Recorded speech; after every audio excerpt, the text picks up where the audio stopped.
Hola, hola, ¿qué pasa?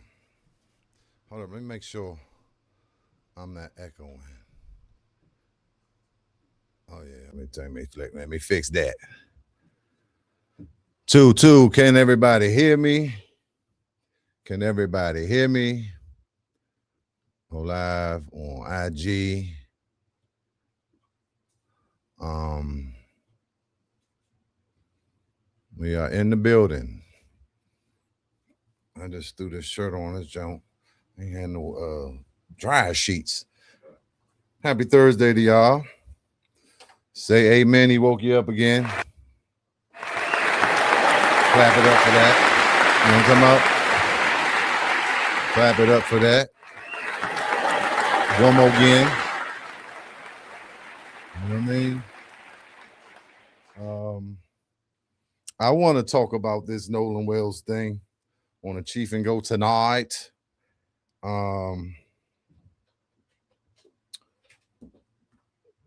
So yes, this is the Cheef and Go podcast for any newcomers. We do it every Thursday at 8. Usually talking about music, go-go, the DMV, and the culture that exists, but talk about the culture as a whole, right? And I feel like this story, this case, this needs to be talked about as much as it needs to be talked about. You know, and there's a lot of people talking about it, a lot of speculation, a lot of, false information and what have you. But whatever the case, trying to find the truth, right? But yep, we're back here each and every Thursday on the Cheef and Go live. Yeah, so I have some I just want to share my thoughts. I also have some interviews, videos, and different things that I have been looking at, share with you. I don't know if you've been following it. Some people, I'm pretty sure a lot of people are familiar with the case and may be following it to, stay updated on the findings and new information. But nonetheless, I'm going to talk about it tonight. I'm your host, Chiefy Dog, Chief Dizzle for Shizzle for Sheezy for show. And let's get it going. Okay. Yeah, get this show on the road, as they say. So, for those who may not know, who may have not caught wind of this case, what have you, not paying attention, not just haven't heard about it. I do a lot on YouTube, so I'm often on YouTube, and that's when I first heard about it. I believe it wasn't the mainstream media, people reporting on YouTube about it. So it was a young man by the name of Nolan Wells, 18-year-old young man, black man down in Mississippi. And he was out with some friends, which were predominantly white, Caucasians. They claimed to be friends for years, played sports together, grew up together, went to high school together. Nolan was 18, it just went to college, was playing football. And so they all hanging out on July 4th and going to this island called Horn Island that's down there in the Gulf Coast. That's a popular spot for people to hang out during the 4th of July, Memorial Day, and all these holidays. A lot of people go out on boats and they kind of dock on the island. It's an inhabited island. No one lives there. It's just like a beach, but it's like 10 or 11, 12 miles long. So people just go and dock boats and kind of, get in the water and, and party, congregate. So Nolan goes out there with these guys and on 4th of July and then doesn't come home. And then the next day he's missing. And then his body turns up on July 6th, Monday morning, I believe. So 4th of July was Saturday. He was missing Sunday. and found Monday. Okay, so then the sheriff, I believe it's the sheriff, comes out and said he doesn't suspect any foul play, and this is before any investigation has been done. They didn't bring the friends in for questioning, and it just all automatically assumed that it's no foul play. So that's when the questions start to arise. Of course, with his parents. Oh, speaking of parents, I got to give a shout out, not a shout out, RIP to Tina Renee Williams Franklin, who was who watched my show a lot. That's my buddy E, my buddy Eric's mom. Man, she passed recently, man. So we want to say RIP to her, and may she rest in peace. God rest her soul, man. She was a sweet, sweet lady. She always showed the Cheef and Go love. So definitely wanted to send my condolences out to E and the family. Prayers up. And also Ebony, a good friend of ours, Ebony Vance, who passed not too long ago. I've been meaning to, show them some love on the last couple shows. But so back to this Nolan thing. Yeah, the friends weren't questioned, right? No foul play is suspected. And then they disappear off social media, whether they deleted, set their pages to private, deleted them. I'm not sure of all those details. And one of them is the son or stepson of a judge down there, which I don't have her name, but I'm gonna show you some different clips. I actually got a clip of him. He did an interview like yesterday. Gotta see this. So yeah, that's when the suspicions started to come up, because it's like, how y'all not questioning these guys, bringing them in? Nobody, and not to say they're guilty, but if they were with them, they should be questioned. We got to find out what was their involvement or what happened. Like, give us the story so we can look into it and know the timeline and all the details and information that surrounds when the last time he was seen, what condition he was in, all these things. So that's kind of how it jumped off. And then Nolan's parents, Christine, I think Wormsley, and Elmore, I believe, they they started looking into it and making calls. And I think she got in touch with the sheriff's office after calling him a bunch of times, and he finally got back to her and basically said they didn't have any information at the time, real cut and dry. So she enlisted the services of Ben Crump, and of course, now the people are behind her, and Ben Crump is doing all he can do to get answers. They went and met with the state's attorney, the family and Crump. So that's just kind of the skinny of it, how it's been unfolding. And I believe the FBI is involved at this time, involved in the investigation. And the attorney general said that she would subpoena a jury she would gather a jury, put together, not a jury, not a jury. What's it's the judges.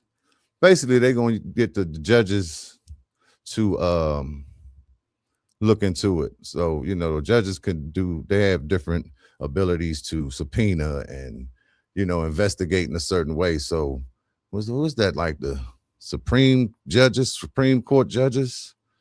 The what's it called when they got all them judges? Am I tripping? I'm having a brain fart. But she said that she's going to do that and get those judges involved, however that works. It's not a jury, it's the Supreme Court, right? However it is, where they could dig into it and be able to subpoena. So that'd be over. It's happening. Huh? Oh, the grand jury. Yeah, it's something like that. But basically, it's higher than the Jackson County or whatever a state police, and basically they go over their head and try to get some answers. So she said she would be doing that, and like I said, they got the feds involved. Boom, boom, boom, boom, boom. Okay, so here we are today, and so my initial questions were, you know, why did the friends disappear off social media and go get lawyers so fast? And of course, I'll play devil's advocate. Yeah, if they were there and, they could be implicated, or, they could be under suspicion for having involvement in it, whether they did or not. If they were there, that could be a possibility. And, depending on one of them's mother is a judge, and, which side of the train tracks they from, their parents jumped on it and said, look, you need to get low, hide, and then we're going to, get out the way and get a lawyer so we could, prepare for what might be coming. All right, good. Does that mean they're guilty? Not necessarily. That's a smart move. Okay. But suspicious nonetheless. If y'all friends, y'all grew up together, and he come up missing, y'all were all together. And the next day he come up missing, then the next day y'all go missing, and nobody coming over to the house to talk to moms or tell her, look, this will happen. Let's go look for him. It just didn't seem like, they were best of friends or good friends like this is claiming. So that was one question. Then why did the girl Katie? Because it was said that when they left the island, they had boat trouble, and they left the island, about 4:30 or something like that. They had to get towed away. And then it was a girl that he wanted to, that he met there, or, he wanted to stay back with her and at the island, named Katie. And so that was their story. Yeah, Roland wanted to stay with Katie. But Katie ain't come forward for about 4 days, 5 days, a week and a half to say anything. And she basically said, yeah, Nolan, I was there with Nolan. We chilled. And he said he was going back with them. So that was this how the details been coming out. And, they say one thing, then it gets straightened up. So I'm not going to get into a bunch of that, but that was one of my questions. Why did it take her so long to respond? Devil's advocate. She didn't want to be implicated. Maybe she knew something, or she just didn't want to be involved. This is a race. This is like a racial thing right now. There's a lot of tension in racial relations. We're talking about Mississippi, right? We're talking about black and white. We're talking about America. We're talking about Trump as president. So it's a hostile time, is a volatile time for race, right? And so, that could be dangerous. But that was strange to me. And so I'm gonna show you this interview of Warren. I believe that's the judge's son. And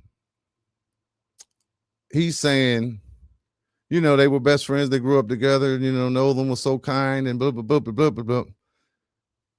And it's just like, I didn't understand, why didn't he contact his mom, if they such good friends, the next day, when everybody know he missing, or like I said, come help, or, that just seems strange for a best friend. And so then he wanted to be left on the island. So that's the other thing. His cell phone, his keys were found with these YT folks that he was hanging with, right?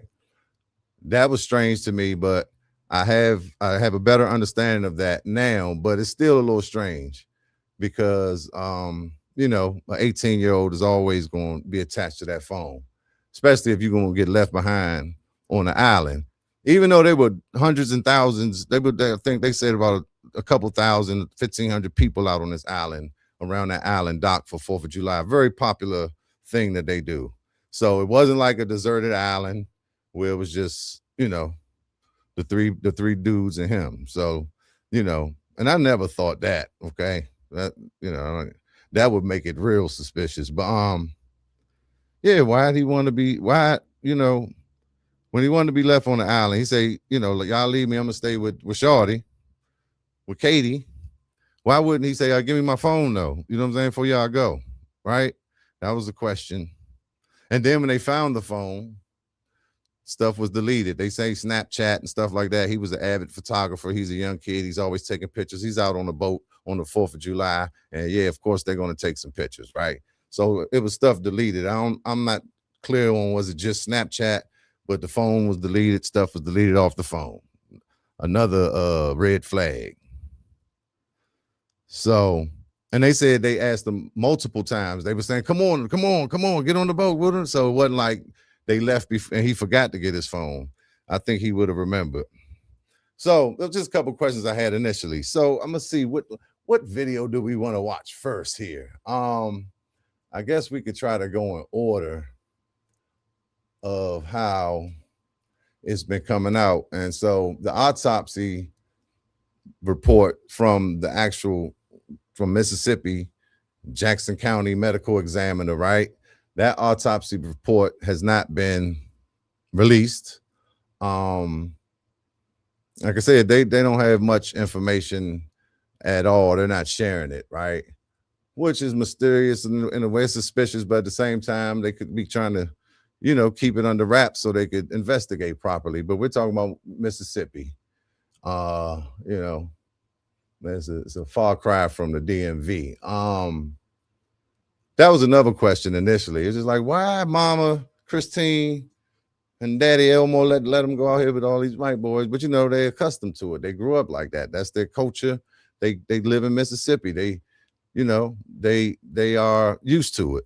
And the irony of that is during up here in DC on the 4th of July, they had all them events downtown, with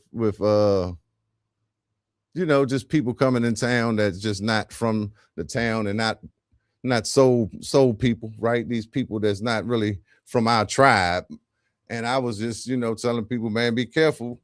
I wouldn't even be going down there because you never know what can happen. You got them good old boys and, that people with a different belief system and what have you, different views. So it was just, I was a little on edge. I stayed out the way on the 4th of July. And it's crazy that this happened to him down there because the 4th of July could be a dangerous holiday in general, right?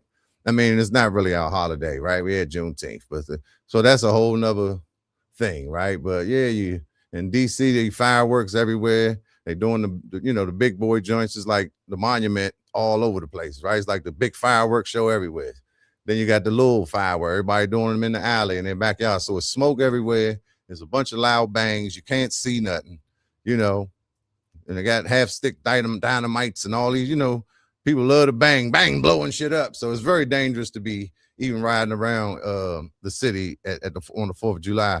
But it was ironic to me that, I had this feeling about that and this happened to him. Just a little thought. What's up, Ty? I'm the goddamn CEO. So yeah, man, keeping it cranking for the culture, man. We talk about Nolan Wells, man. It's crazy. Just Jai fucked me up. I ain't gonna lie, Jai. It been bothering me. A lot of these cases bother me, and there's a lot of other cases, right? What's up, Gino? Glad y'all came on through.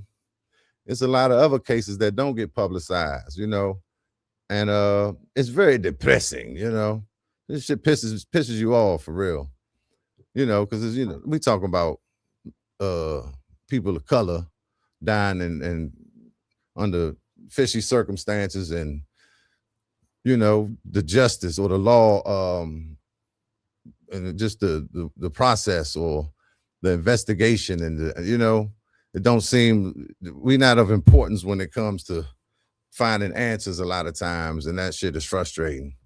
For instance, let's just read a couple stories, right? Did y'all hear about this? A 19-year-old man named Isaac Carlos Aguirre was found hanging from a tree in Northwest DC on the 900 block of Quackenball Street Northwest on April 13th, 2026. Pronounced him dead on the scene. Investigated the incident as a death by suicide with no suspected foul play. Okay, that's the same song. And I don't know about this case. I just looked up some stuff. I was looking for another case, but I was like, damn, I ain't hear about that. Daniel Irvin, another guy, black guy, that drowned on the 4th of July hanging with his YT friends. He was 18, you know, on the swim team. He was a swim team member, right? And this was in North Texas. No. This was in April. I'm sorry. This was in April. Yeah, North Texas, though. There's another case like that in Minnesota. I forget that young guy's name. That was like 5 years ago. But there's another dude, I think, in Michigan or something. A guy, they found him, his throat was slashed, like damn their head cut off, and they tried to say that was suicide. You know, in a predominantly white neighborhood, black dude, who was I think they say he might have been a homosexual, right? Tyler Smith, fatal shooting on July 4th. Tyler J. Smith in Lexington, Kentucky. You know, they saying it's a self-inflicted gunshot wound.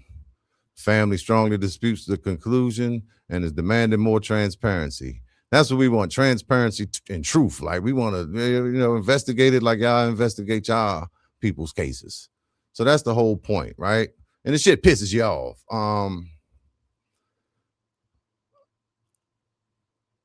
Yeah. I definitely watched the Crump joint in real time. I'm about to play it. I'm about to play the autopsy findings. And but yeah, you know.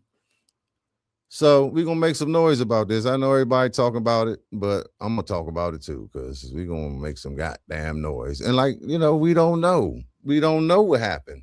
And nobody's trying to make it racial. We just know what happened in Mississippi. He was around a bunch of white people. The facts are the facts. We just want the truth, you know, for us and for the family first and foremost. But we want the truth as a people, for the culture, baby. So, like I said, I've been following it. I got some stuff I want to show y'all. But yeah, those were a couple of the questions I had initially.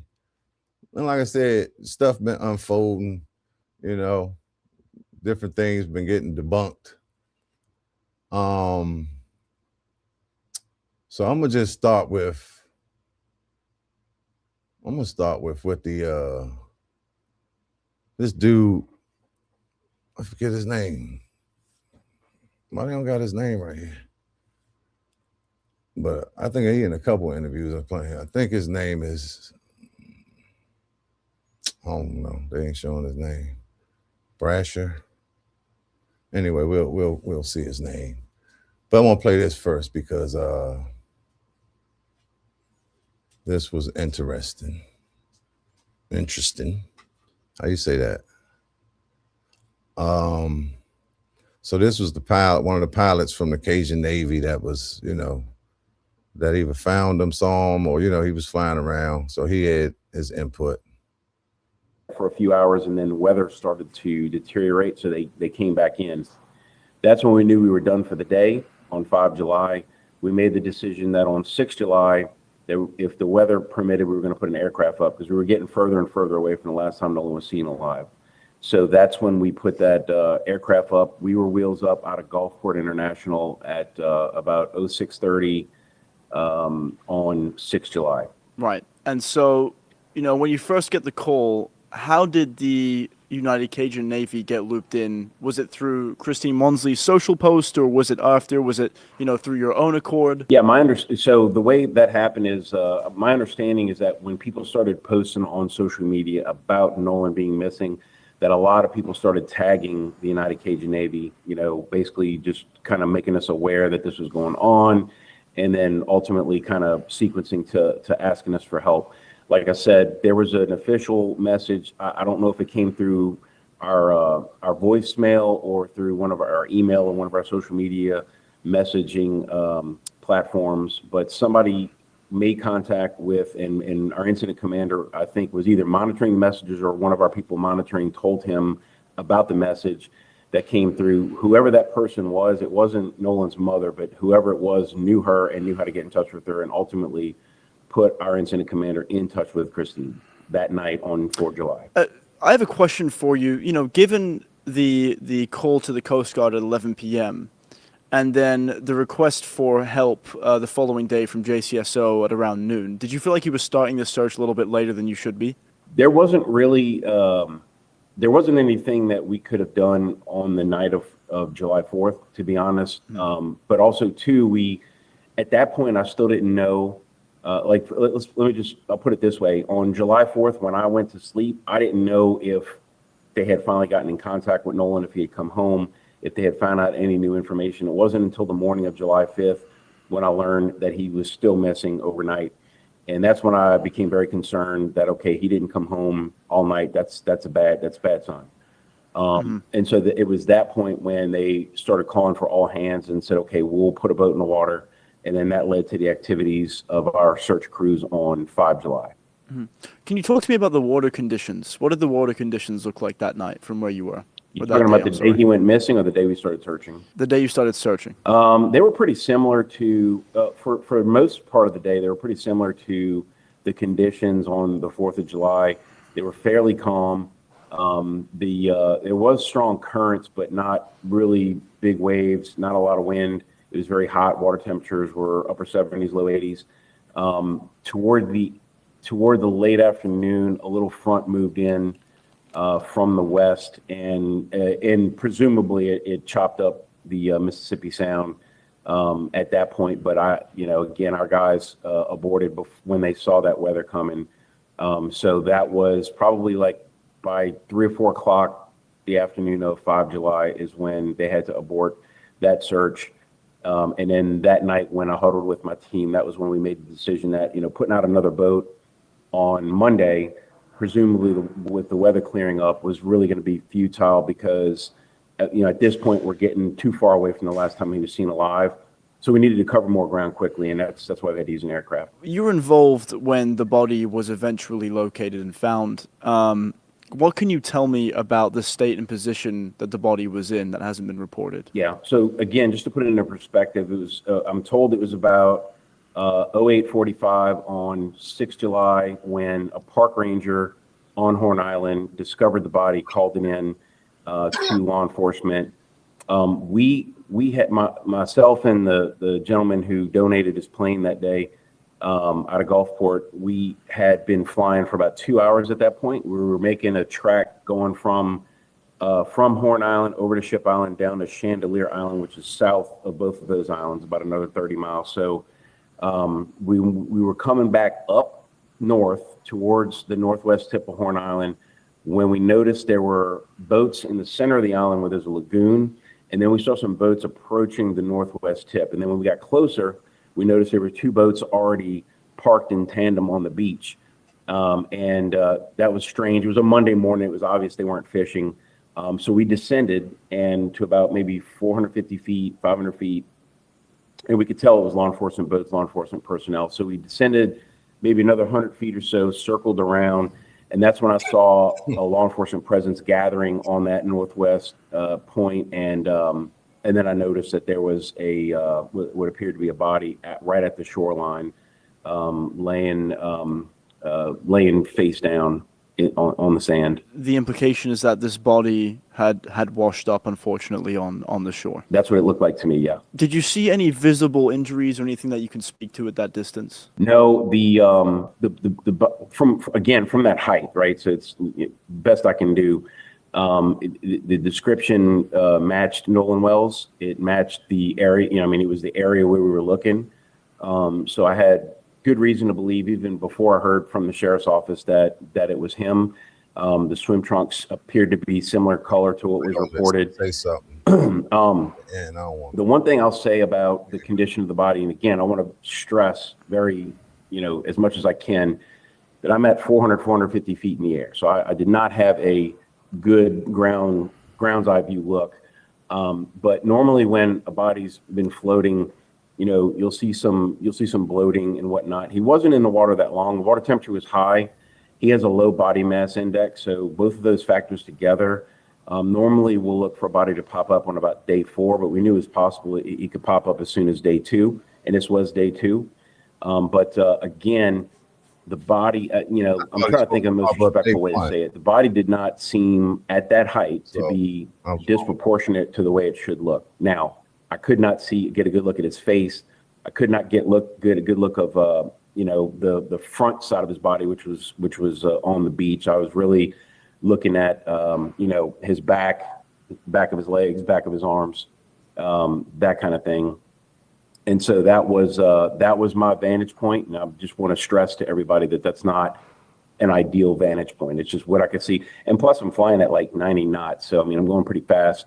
So I'm really getting when I say a glimpse, it's a glimpse. Was there anything about the location, how close to shore, how far from the shore when he was last seen, that struck you as unusual? I don't want to say unusual, but I would say that the wind and drift patterns that I was studying what had me believing that he was going to be taken through that ship channel between Horn Island and Ship Island and carried south. It's important to also point out that just like maybe 6 or 7 weeks prior to this, there was a shrimp boat worker who had gone off MOB, man overboard, off of a shrimp boat in Pascagoula, which is on the coast, like close to Horn Island, and it took about a week before we found him, but he had washed up all the way down at the Chandelier Island. So that could have also influenced my pattern of thought, just because in a similar, I mean, he didn't go overboard on the island, but it was in a similar area, and he got carried through that channel. Based on where Nolan washed up, my assumption, again, I'm a search and rescue person. I'm not an investigator, but it seems like what happened was he was carried north, which indicates to me that he might have got caught in a rip current, and it carried him north. And then as the tide slacked and the current changed back to a southward heading, it carried him right back to the beach. The only thing that really stood out to me that I was not expecting is that he washed up very, very close to the last spot where he was seen alive. I wasn't expecting that. Is there anything you saw or heard during the search that you feel hasn't gotten enough public attention? I think that the biggest thing that stands out for me, and I think this sort of is why I understand the way that his parents have gone about this search and the whole case, is that there's just seems to be no information past about 4:30 that afternoon on July 4th until he was found.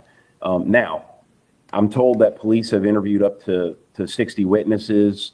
There's a lot of people who have turned in images and videos to us, and there's people I know that have turned images and videos over to law enforcement. So there's a lot about this. There's a lot of evidence in this case I have not personally seen, and a lot of accounts I have not heard. But based on everything that people did offer to us, it's just it's just hard to understand why, his friends leave, sometime around 4:30. That seems to be about the last time somebody said they visually saw him on the island with a different friend group, and then just nobody ever saw him again after that. And so that's why I like I said, I fully understand the parents are like, I mean, it's like a vanishing, and that doesn't make any sense. So like, of course they want to accept every bit of help they can get and just have it looked into as thoroughly as possible, because they buried their son today and they need to know why. Big facts. So a couple takeaways from that is, like he said, he was high up. He, going fast from a high distance vantage point. So he's not up on it, so he can't see it. But he said it just struck him as it didn't look like the body was bloated. Like, so that's the thing. I don't know if I said this. They basically saying that he drowned. And people drown a lot around this island. It's like, this happens. So, and he's works for the naval, Cajun Navy. So flying planes, he's used to this, right? This is not uncommon. So he's saying that the body didn't look bloated, as he would have thought from that vantage point. But then he's saying it popped up at basically the same place, where he was last seen. Then he was saying, different accounts where he would have thought the way the current worked and from his experience that he would have popped up somewhere else. So all this, all these suspicious things. So mom say, Hot Barb say, Lon Hartman is the guy in Michigan. He was at a festival. He did not die though, in ICU and seems to be recovering. Thank God. But yeah, it's a lot of these stories. What's up, DB? I'm the goddamn CEO. So yeah, that part, like that was a little long. I just kind of wanted y'all to hear what he said at the end. And this stuff is some of these things, like I said, I don't know if y'all saw or not, but this is I want to first gotta send condolences and prayers and love to the family, to moms. I guess it's Munsley, to moms and dad, man. I know it's tough because it's tough on me. I can feel it. We got I'm a black man. I got brothers and cousins, and it's just sad. You think that was my little nephew or something, how I would feel. But yeah, I want to play what she had to say at the NAACP. What moms and Pop said. What Pop said really hit me, because he was just sharing some account. Share that.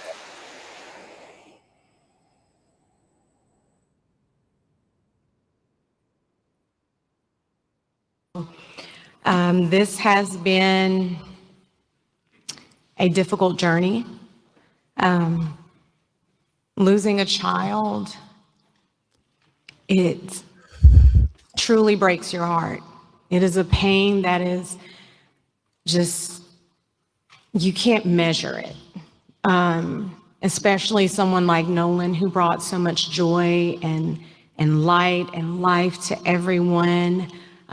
You don't find too many genuine people like him. So to lose that light at such a young age under these circumstances has been absolutely difficult, which is why we've gone this route. There's so many people out in the public asking all of these questions, but the only question that we have is what happened to our son. That is the only question. We have consistently been degraded by the public. There's been questions about our parenting, our GoFundMe, this, that, and other. I've been called a racist. I am a healthcare provider, and I take my job very seriously. I love everyone. And it's been difficult for us, but we are leaning into our faith, leaning into one another, also leaning into all of you. There are not enough thank yous, not enough appreciation for what you guys have done for us. And we do. We love you from the bottom of our hearts. Thank you. And so it is our hope that our local authorities will do what they need to do, because us having the preliminary autopsy results and hearing nothing from them, it's heartbreaking and it's concerning, which again is why we are here, why we have asked for this help. So again, thank you all so much for your support. We appreciate you, we really do.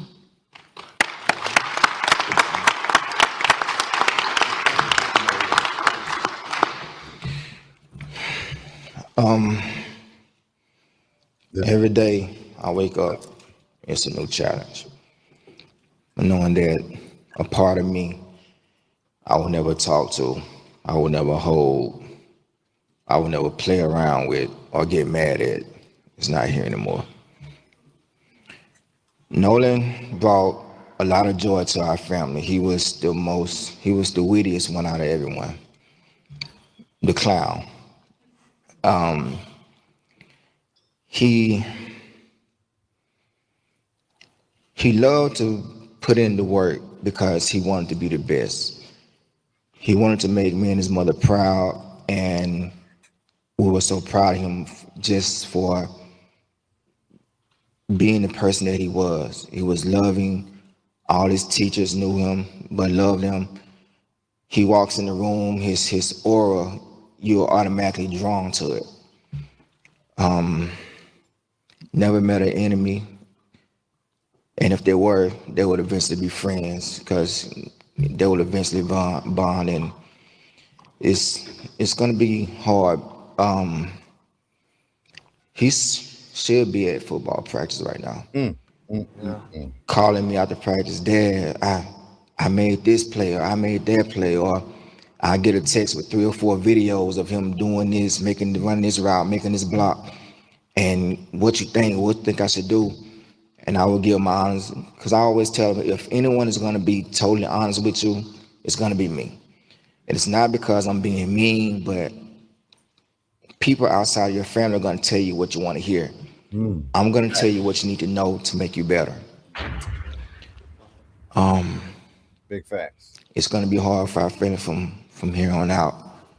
And like I said, every day is a challenge. We're going to miss our son. And like my wife said, we just want honesty. We want to know what happened to our son, because the things that you're telling us, that's not the character of our son. We know our son. I understand, our children would do things that, they would kind of dumbfound us sometimes, but the things that we're being told, there wasn't Nolan. It ain't adding up. So please keep us in your prayers, keep him in your prayers. And we're going to keep pushing and fighting until we find answers. Thank you guys for your love and support. We heard it from the parents themselves. Marcello. What's up, Marcello? Sandage, Milton, Delaney. Appreciate y'all coming through. You understand? Appreciate y'all. Much love to y'all. Just trying to, share my thoughts on this Nolan Wells case. We gotta go to Instagram. I couldn't get this working last week, but let's see if we straight. We're gonna do some shout outs. Gotta shout out to good people in the building, y'all. Skits and Gravy. So glad you came through. The Funkonaut. Old Friends for Sale. Oh, I like that too now. Nowadays. Montreal. What it do? Just Persevere Band. That's for man Garland. So glad you came through. DC Black Cuban. Appreciate y'all. Snare Jordan. Sherrod Incorporated. What's up, Sherrod? Time to go God. Time to go hard. For Nolan Wells. Yes, indeed. See sunflowers. Seeing all the sunflowers. See Mills in the building. So glad you checked in. To all of my friends. Much love to y'all. Much love to you. Yes, indeed. All right, so let's get back to this video. The autopsy findings, right? So, yeah, and it's like, okay, we know that he could have possibly drowned, right? They partying, he could have been drinking, something could have happened. Once his so-called friends left, he could have got into something with somebody else that was on the island. They say it's 1,000, 2,000 people out there, the whole shoreline with boats. So he could have got into something with, a whole different party, right? That he didn't know, or you never know. So we just want to find out what happened, and the way the friends acting is suspicious. So if he just drowned, he drowned, But like his parents said, just certain things, certain circumstances, just not adding up, and it's not likely. He just sound like a model kid, right? Sound like a good kid. Checked in late. Oh yeah, but catch the replay. Making banana pudding. Hey, that's Camellia, y'all. C Mills in the building. Yeah, that banana pudding be banging. I caught a little bit of the last one. So yeah, man, that's all. because everybody always quick, they say, oh, y'all quick to pull a race card and blah, blah, blah, blah. But yeah, man, we just ain't stupid, we ain't blind, and we know we living in America. So it ain't unusual for these type of things to happen, and for y'all to try to sweep it under the rug. Not, y'all being the whoever's withholding information and sorry to interrupt, cover shit. but this is important. The shooter who murdered my sweet little Daniel brought a highly lethal weapon with him to my son's first grade classroom at Sandy Hook Elementary. Having to cut him. Their findings of the autopsy. We want to especially thank Right. Mr. Colin Monetization. Kaepernick for not thinking it robbery to pay for the autopsy. Hold up. Hold up. Oh, I was a little early. This one here. All right, so play some of this So, pull this up. Here. with the because they sent them up to DC to So, Dr. Roger Mitchell, Dr. Roger Mitchell, board certified forensic pathologist, super certified. performed a preliminary report on the death of Nolan Pathologist. Xavier Wells. And He he's- conducted and presented this report on July 19th, 2026. Preliminary report, second autopsy, death of Nolan Xavier Wells. Cause of death, undetermined, pending investigation. And we'll explain that as we go through the report this morning. The manner of death, undetermined, pending investigation. Statement of examination. This forensic pathologist was retained to perform a second autopsy examination on the body of Nolan Xavier Wells. Name of decedent, Nolan Xavier Wells, age 18 years old, race black, gender male, date of death unknown.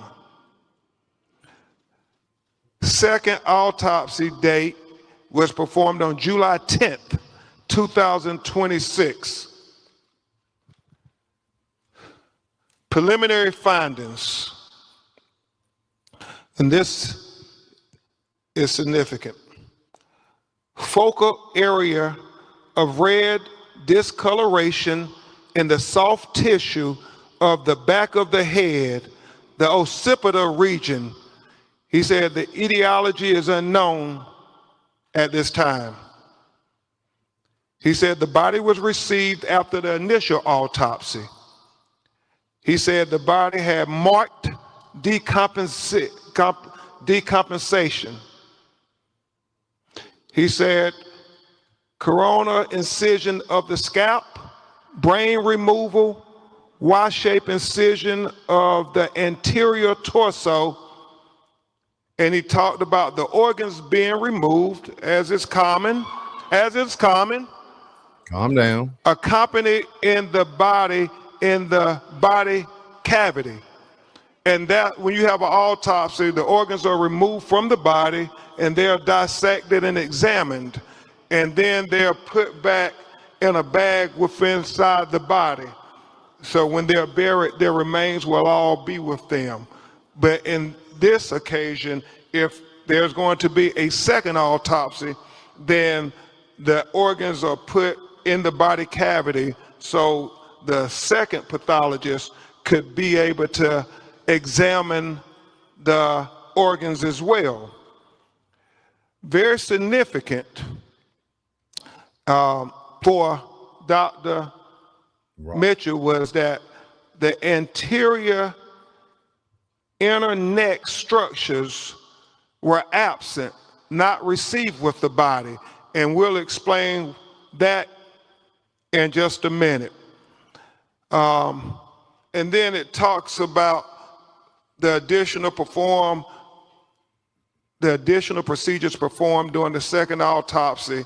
And we'll go into the paragraphs on that there because he explains it better in his narrative.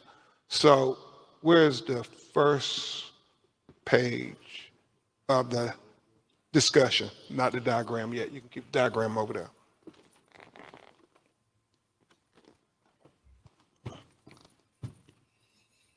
Just in case y'all haven't seen this, people. Yeah,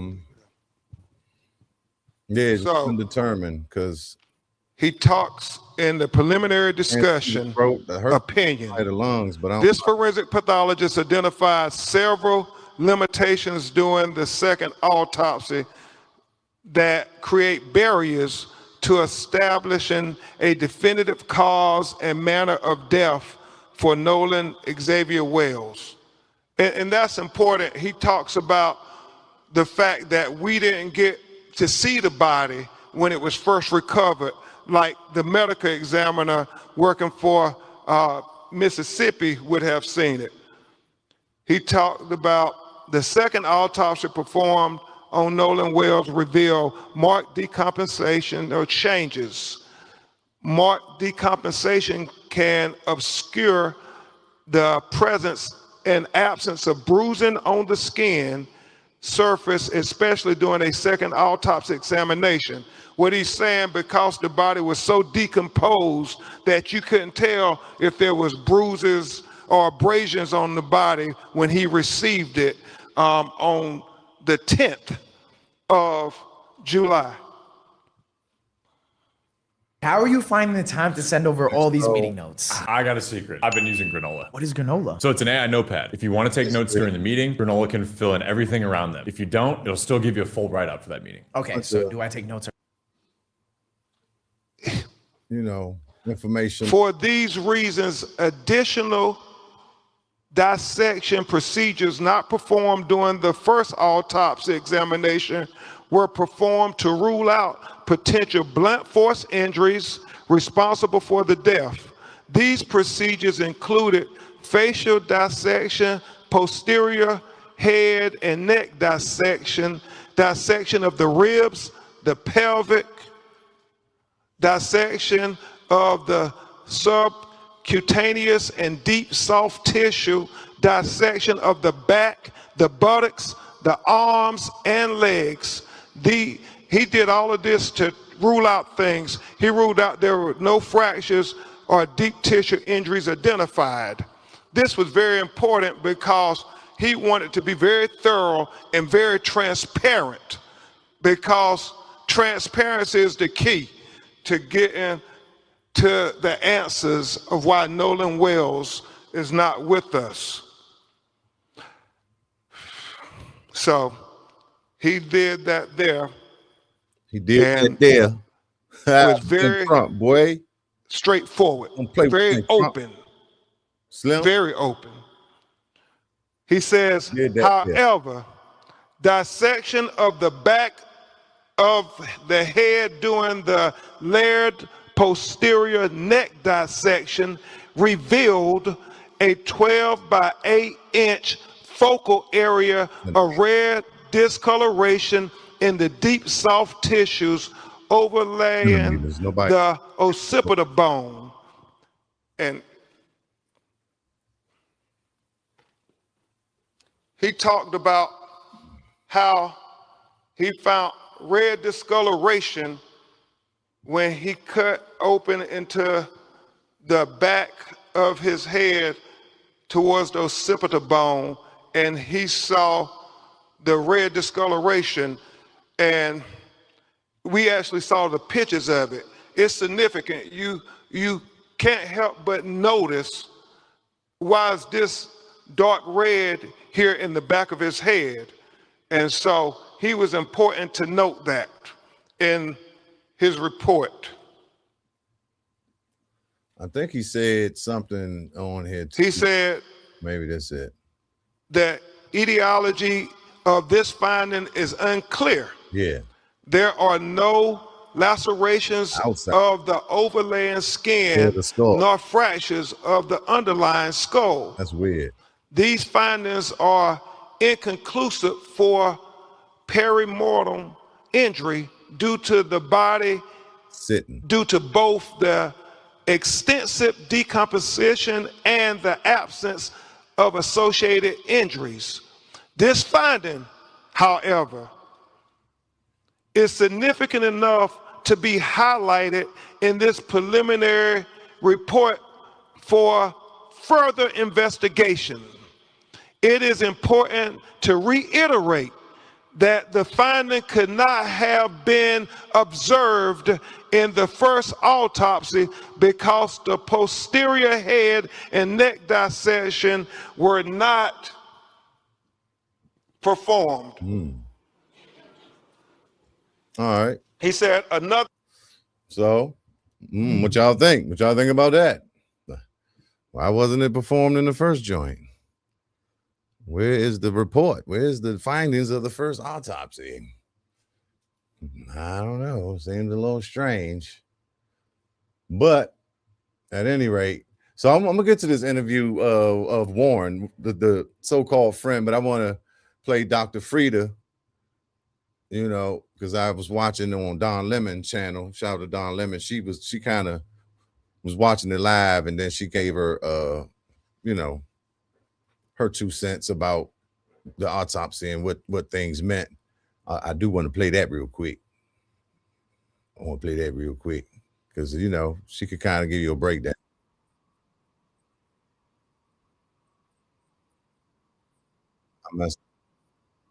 I'm messing up. I'm messing up. Okay. All right, Dr. Frieda.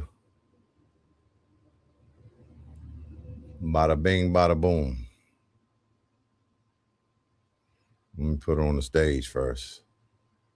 The honor of being a guest on the Don Lemon Show this morning as attorney Ben Crump's presentation of the results streamed live, and I gave my real-time reaction as soon as the autopsy results were released. And then just this evening, I was on the Joy Reid Show where we further discussed the autopsy results. I'll give you a brief synopsis now. The cause and the manner of death for Nolan Wells at this time is undetermined due to a need for further investigation, according to the preliminary independent autopsy results. There were some significant findings. One was a 12 by 8-inch lesion on the back of the head, the occipital region of Nolan's head, and it was reddish in color. We don't know why he had that lesion. You know, could he have had blunt force trauma? Could he have had an intracranial bleed? We don't have enough information. We do know that according to the report, there was no skull fracture, but we don't have enough information from the brain to know if there was trauma. And it is possible for this to have been a post-mortem change of blood and fluid that just pooled to the back of the head. That's a possibility. The interior neck was missing. And when I say missing, I mean that the original medical examiner, the Mississippi medical examiners, actually held back the front of the neck. And according to Dr. Mitchell, the independent examiner, he said that it is not uncommon to hold back interior neck structures if there's more investigation to be done. That being said, on this independent autopsy result, we weren't able to know what the hyoid bone looked like. Was it fractured? Were there signs of asphyxiation or strangulation? We don't know that. We also, on this independent examination, don't have a clear picture of what the lungs looked like. Was there water that entered the lungs prior to Nolan's passing, which could indicate a drowning? Or were the lungs completely empty, which could indicate that he was already deceased before entering the water? We do know that according to the independent autopsy, there were no broken bones, no skeletal fractures, no overt signs of bruising or trauma on the body. There are still a lot more questions to be answered, but here we are. We got the preliminary independent autopsy report before getting the original autopsy report from the Mississippi medical examiner.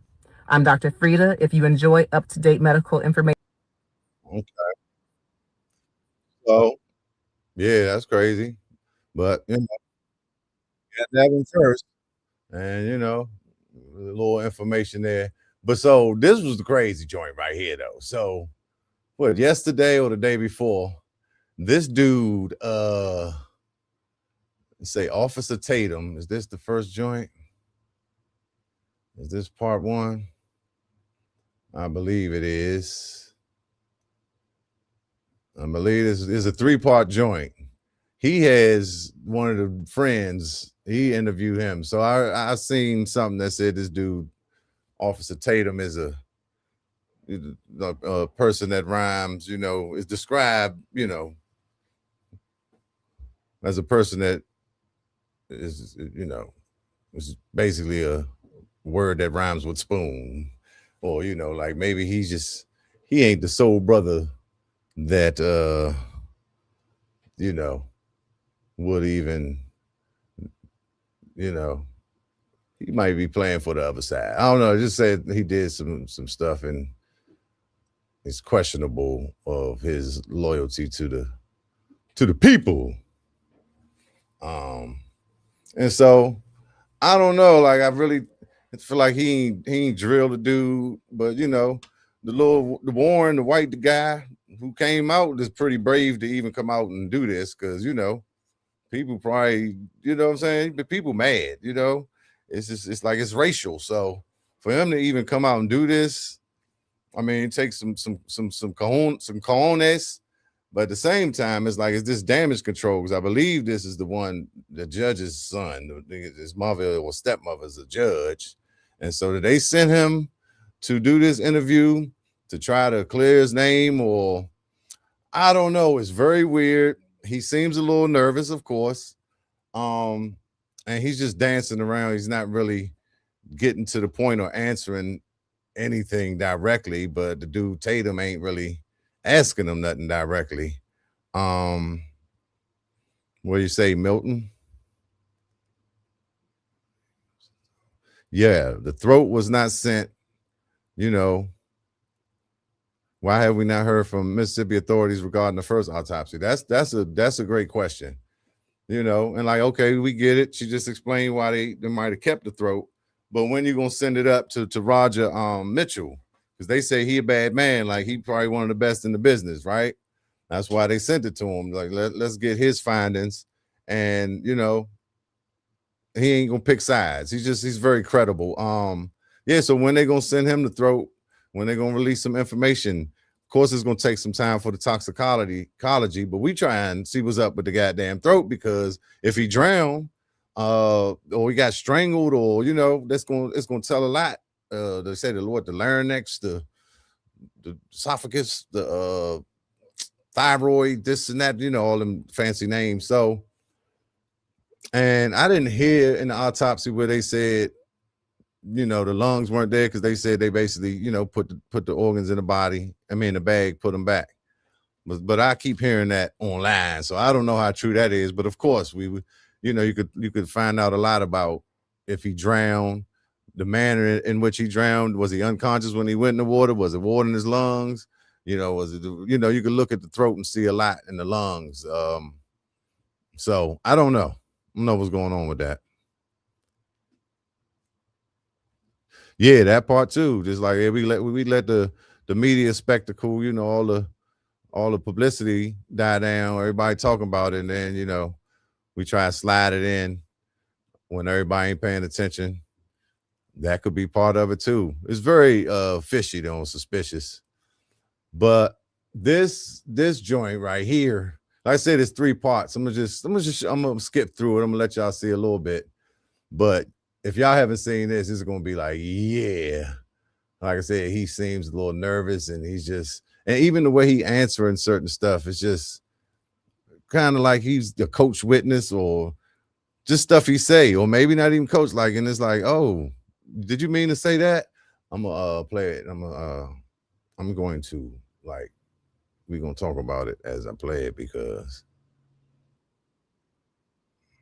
in a million ways. I mean, Nolan was not just a best friend of me, but he was a brother. I grew up through elementary, middle school, high school, and even our freshman year of college. We talked on the phone all the time. We were really close friends. And Nolan was like a brother to me. And Nolan lit up every room he walked in. He always had a smile on his face. He always had something good to say. I've never seen Nolan get in an argument with somebody and say bad things about someone. There's a lot of people that talk crap nowadays, and Nolan was never that person. Sweetest soul ever. And I had a great relationship with Nolan. I've never got in an argument with Nolan. We were super close, and I've never said or will ever have anything bad to say about Nolan Wells. Yeah, and you guys, you said you kind of grew up together. Mm-hmm. Did you know his mom, or how was that? Because I saw in the media where it appears that she may have said, at least I saw in part, that she said as if she didn't know any of you guys. Right. None of them. Well, Nolan, a lot of the times was at like my house and at my buddy's house. We never went to Nolan's house and hung out. I mean, and my friend group's very, very tight knit. I mean, do not compare yourself with no one. I don't have my whistle. Young flag on the play. That's crazy. Get out of here. It's nothing but the devil and evil. How? If y'all best friends, you ain't. Yeah, we never go to Nolan house. Right? I mean, that's just, it has racial undertones right there. That just seemed like, yeah, we don't go over his house. You know, we don't go to black people's house. He just always with us. So that was the first thing that's true. What do you mean? Right? And that will also make sense to why when he went missing, and like you the friend, you ain't call moms or pull up on moms the next day, like, Mom, what we need to do, let's, you know what I'm saying? That would give you a nice, convenient way to get out of that one. Now we know why you ain't called. Mom says she don't know you or none of y'all, and you ain't never been to the house. But Nolan's your best friend, and we grew up together. How does that happen? How do you grow up with people and go to school with people for all these years and don't know moms and pops have been over to the house or something, right? That is suspect as hell, right? What say you, Milton? Oh yeah, there's an emotion-free interview about Nolan, who was like a brother, right? You just chilling, man. It's eerie, man. It's weird. It is very weird. So that strike one, flag on the play. Let's keep it going. Come on, joint. Let's keep this going. And we hang out every day when we're back home from school. In high school, we hung out most weekdays and every day on the weekend. And I mean, we were never at Nolan's house, which, you know, there's nothing wrong with that. But why would he say there's nothing wrong with that? I met his father, and I mean, in 8th grade, Nolan, that's when Nolan and I. There's nothing wrong with that. Why did he have to add that? Man? I mean, you know, we're never at Nolan's house, but there's nothing wrong with that. Why? Why, you know, I ain't still a candy. You know what I'm saying? What you mean? Why would that's silly? That's what I'm saying. So when you're a youngin', like, why would they set him up to look stupid like this? None of this has the ring of the truth. It has the ring of somebody did something to Nolan that cost him his life, and they're trying to clean it up after the fact. They weren't prepared for this level of attention. Absolutely. They thought this shit was just going to blow by in the wind. There's another nigga gone, right? Best friends. Yeah, I mean, Nolan's never, you know, we're never at Nolan's house, but there's nothing wrong with that. I'm saying, but trial testimony prep, right? That's what it feel like. It's like, okay, you could see him damn near thinking, all right, what they tell me to say if they ask me this. You could just feel it. It's not natural. It's definitely coerced. It's definitely coached. But watch, he's gonna say more stuff, and his voice cracking. And I wanted to say that was puberty, right? But you go through puberty, you know, your voice still might crack at 18, I guess, depending on your, you know, how fast you mature. But you know, his voice gonna keep cracking. That's just a sign. That's suspicious too. Let's keep. I got really close. It was COVID year, and we were in class all year long together, me and a couple of my buddies, and Nolan and I just got super tight because we'd get a Waffle House once a week together, eat.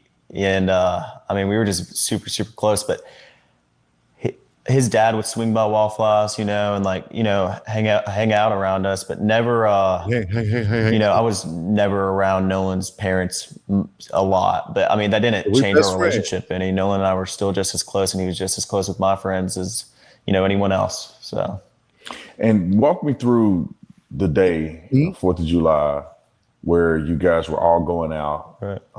This seems like something that I would assume that may have occurred more than just this year. Yeah, of course. Was it something that you guys did more than just this year? It's a two-part question. I want to know, is it something that you guys typically did together, that you hang out often in this fashion? And then I want you to then walk me through 4th of July this year when the incident happened. Okay. You know, being from the Gulf Coast, there's a boating and fishing is very, very popular. The 4th of July every year, my friends and I, or my family and I, are out on the water. I mean, that's the one day is guaranteed everybody's going out. And that's a known thing. Everybody's trying to get a ride out to Horn Island, or, people go to Ship Island, but most of everybody from Ocean Springs and the Gulf Coast go to Horn Island. And, we went last year. Nolan was on the boat with me last year, and he was, this was a common thing. My friends go on the boat when we're home.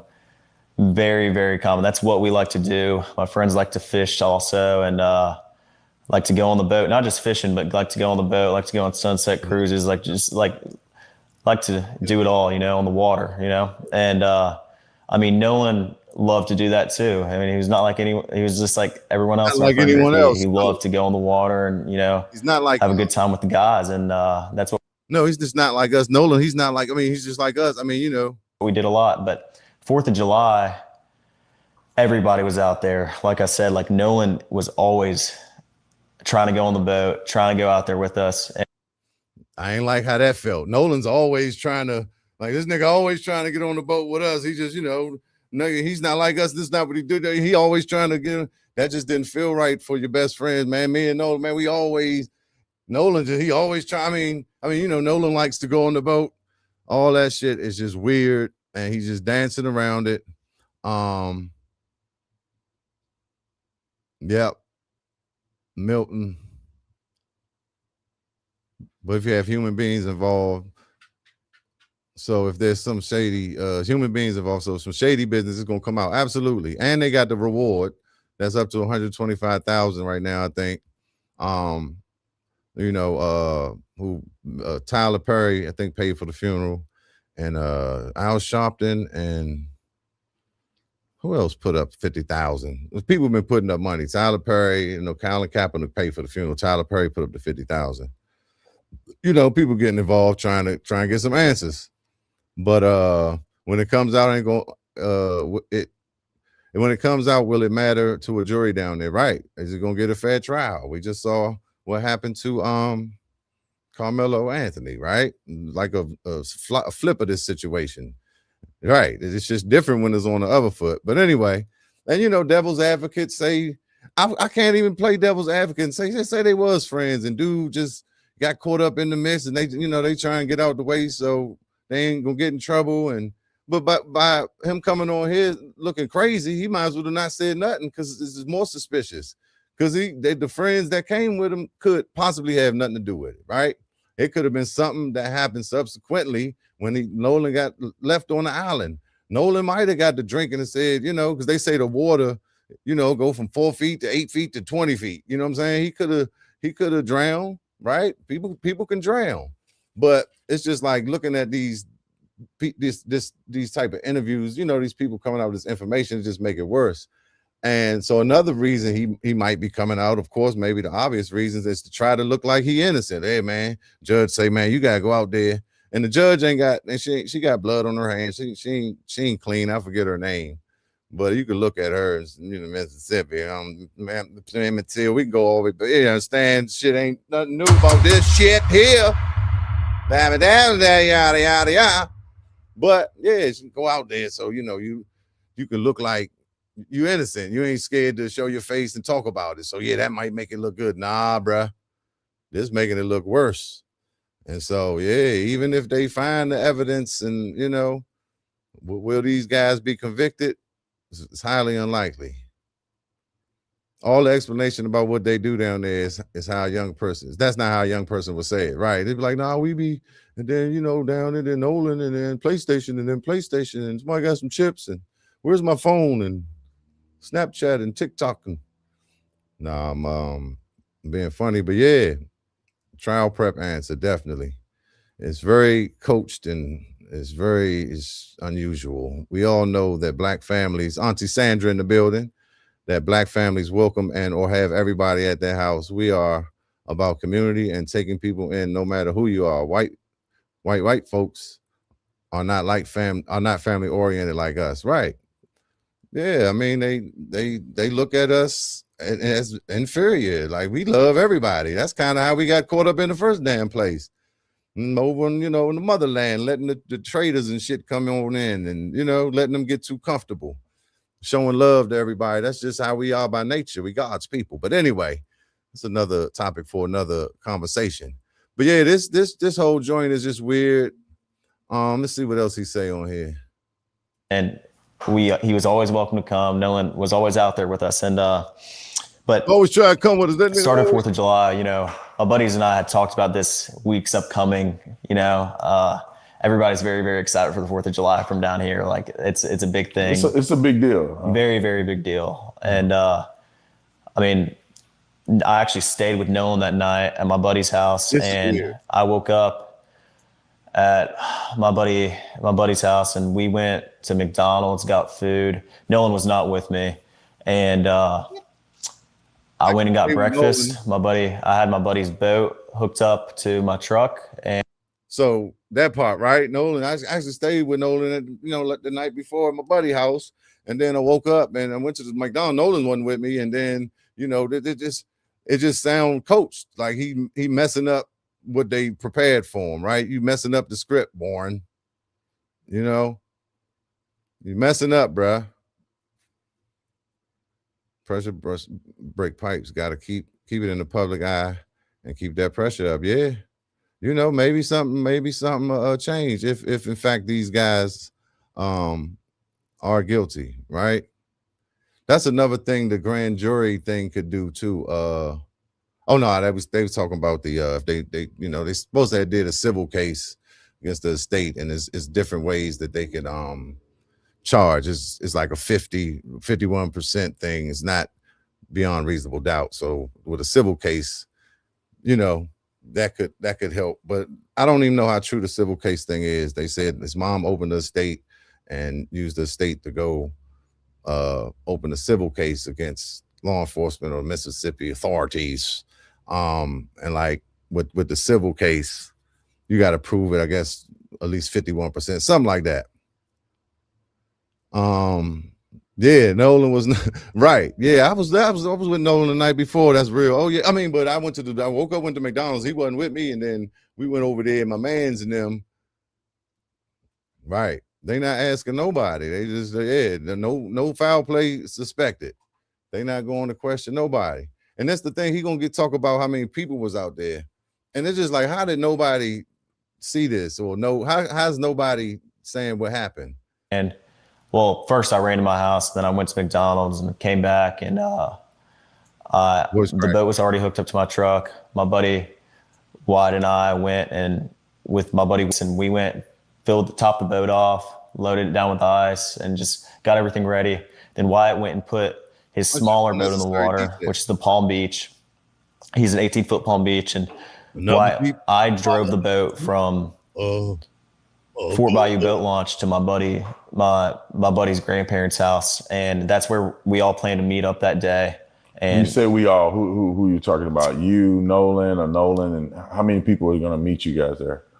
We had roughly 20 to 30 people coming on 3 separate boats with us, and so we were all following each other out there as one big group. It wasn't just me and Nolan and a couple other of my buddies. There was 20 or 30 people spread out where we all met at the dock before, and then we departed to go to Horn Island. It wasn't just a couple of us. I mean, there were so many people, we had to split up between 3 boats, and we all left and all got there at the same time.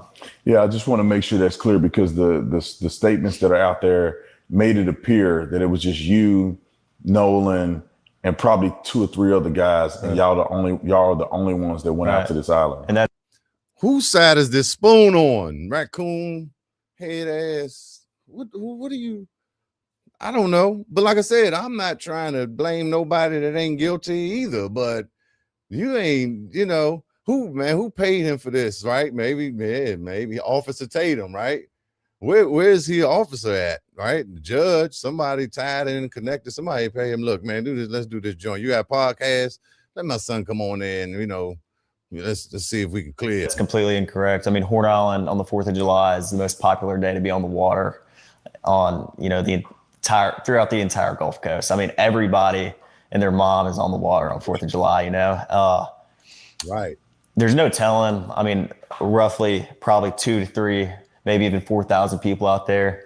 There were boats lined up off the island. I mean, there was 3 rows of boats all the way until my vision ended until I could see of people from, I mean, there was one row of boats, and then there was another row of boats, and then there was a third row of boats. Yeah. I mean, there was people lined up all up and down the island to where, I mean, who knows? I mean, and that wasn't just, we were parked on the north side, on the west tip. A little bit. I want to go back to you guys at the dock, getting on the boat. You're saying there's multiple people, probably 20 or 30 people getting on 3 boats. Right. What boat were you on, and what boat was Nolan on? Nolan was on Wyatt's 22 Triton. Not on the boat with me. On the way out, I went with my buddy Bart because we had a lot of friends from college coming down, and I called Bart that morning. I was like, "Hey man, can you take your boat out?" And he was like, "Yeah, well, my dad's decided not to go, and I'll take the boat, and I'll take you and your friends." Of course, I mean, he's a buddy of mine. And so Bart pulled up at the dock, and I mean, I rode out there with Bart and a lot of the girls that go to college with my friends and I, and Nolan rode out on the Triton, and then we had a Palm Beach, 18 Palm Beach. There was 4 guys on that. There was like 8 people on the Triton, and then there was 8 or 9 people on the Triton, and then there was the rest of the group, which was ranged from maybe. Was like how far it is out there. Of course. But I want you to tell, the audience, like, what was this trip like? How was the waters? Did you guys do anything? I mean, we had a lot of people loaded down, so not cloudy at all. And envisioning the picture of was good. Getting out there, and there's hundreds of boats. Mm-hmm. There's thousands of people. Yeah. So it wasn't just you guys on a deserted island with course not. A few people. This is thousands of people out there. Right. And there's a lot of people doing. And you're talking, when you say all you can see, you're speaking about miles of boat. When we went out there early. Around the entire island, but I think some spots were more popular than others, like the west. Just how many people was out there. I don't know if that, I guess that helped it from not being focused on them. There's thousands of people. It's like 3 rows of boats for miles. And so that's basically, they just do a bunch of dancing around and of Horn Island was covered 100%. Wow. So you get out there, y'all jump out. What do? When I say jump out, you obviously not just sitting on the boat. The island is there. Like, what exactly are people doing there? Drinking. Like, are you spending more time in the water, on the island, in the boat? Like, how is that look out there? I mean, everybody, as soon as you get there, I mean, there's people on boats, grabbing drinks and, food, whatever else. Like, I mean, everybody is fully prepared for the 4th of July. They bring, all the drinks and food that they need because, I mean, they've been preparing for 4th for a little while now. But when we got there, I helped my buddies tie the boats up because the tie line was right here, the Palm Beach was in the middle, and then the Triton was on the outer side. And there was about a drop off from where the bow was. I mean, if you jumped off the bow, you're probably about neck deep in water. But if you got off the stern, you were probably waist deep in water. I mean, but when we got there, we tied up, got, bow and rear anchor set, and we tied up all the boats, made sure they were good. It's 4th of July. Everyone's just trying to enjoy themselves. And, it's a big party, basically. Big party. Yes. People around us. And then it just grew and grew as the day. Bow and rear anchor set. And we tied up all the boats, made sure they were good. And everyone just got on the water. Then eventually, next thing you know, it's our group. And then, next thing you know, there's 50 other people around us, and then it just grew and grew as the day came on. And I mean, what's good? That's just how it was. Everybody's drinking, I mean, it's 4th of July. Everyone's just trying to enjoy themselves, and it's a big party, basically. Big party. Yeah, so y'all pretty much having a good time. Just like anybody would imagine. 18-year-olds, probably 20-year-olds, college students, out on the island, women. You probably had alcohol, so y'all having a good time. Yeah, of course. And so where's Nolan in this? Where's Nolan? You guys out there, the friend groups are out there, 3 boats full of people that came out there that seem to be the closest friend group. Right. Where's Nolan in this in comparison to where you and others are at? Well, I had a couple conversations with Nolan that day, and I talked to him and a couple of my other buddies. In a group, I was not focused on anyone solely. Like, looking and pointing anyone out, because there's so many people out there. I mean, I was talking to my friends that I haven't seen in a while from high school. I was talking from people I knew from college. I was talking to, everybody my age, and even people older than us were, over there. Like, I mean, it was just a regular thing. We're all used to this. We've been out to the islands before. My buddies don't just go out to the island on 4th of July. They go out. Stuff like that. Every weekend. Like, I fish the islands. I don't just, fish around Horn Island. I fish around Ship Island too. So I'm very familiar with the islands. And I feel like it was just a big, I talked to Nolan, and, Nolan was drinking. Everybody was drinking. Most of everybody. Nolan was drinking. Everybody was drinking. Man, this shit stinks to high hell. Oh, man, hold up, y'all. Let me get to that. We're supposed to be having a conversation. Right. Where these 20 and 30 at? We want to talk to them. Where these 20 and 30 people? Where the 9 or 10 that was on the 22 foot? What do you say? The 20? They had a 24, 22 or something. The Triton and then the other joint, Paradise Island, whatever. Who the people that was on the boat with him? Why ain't nobody bringing these people in? All these details. Yeah. Who the 20, 30 people, names and phone numbers. Yeah, we need answers, God damn it.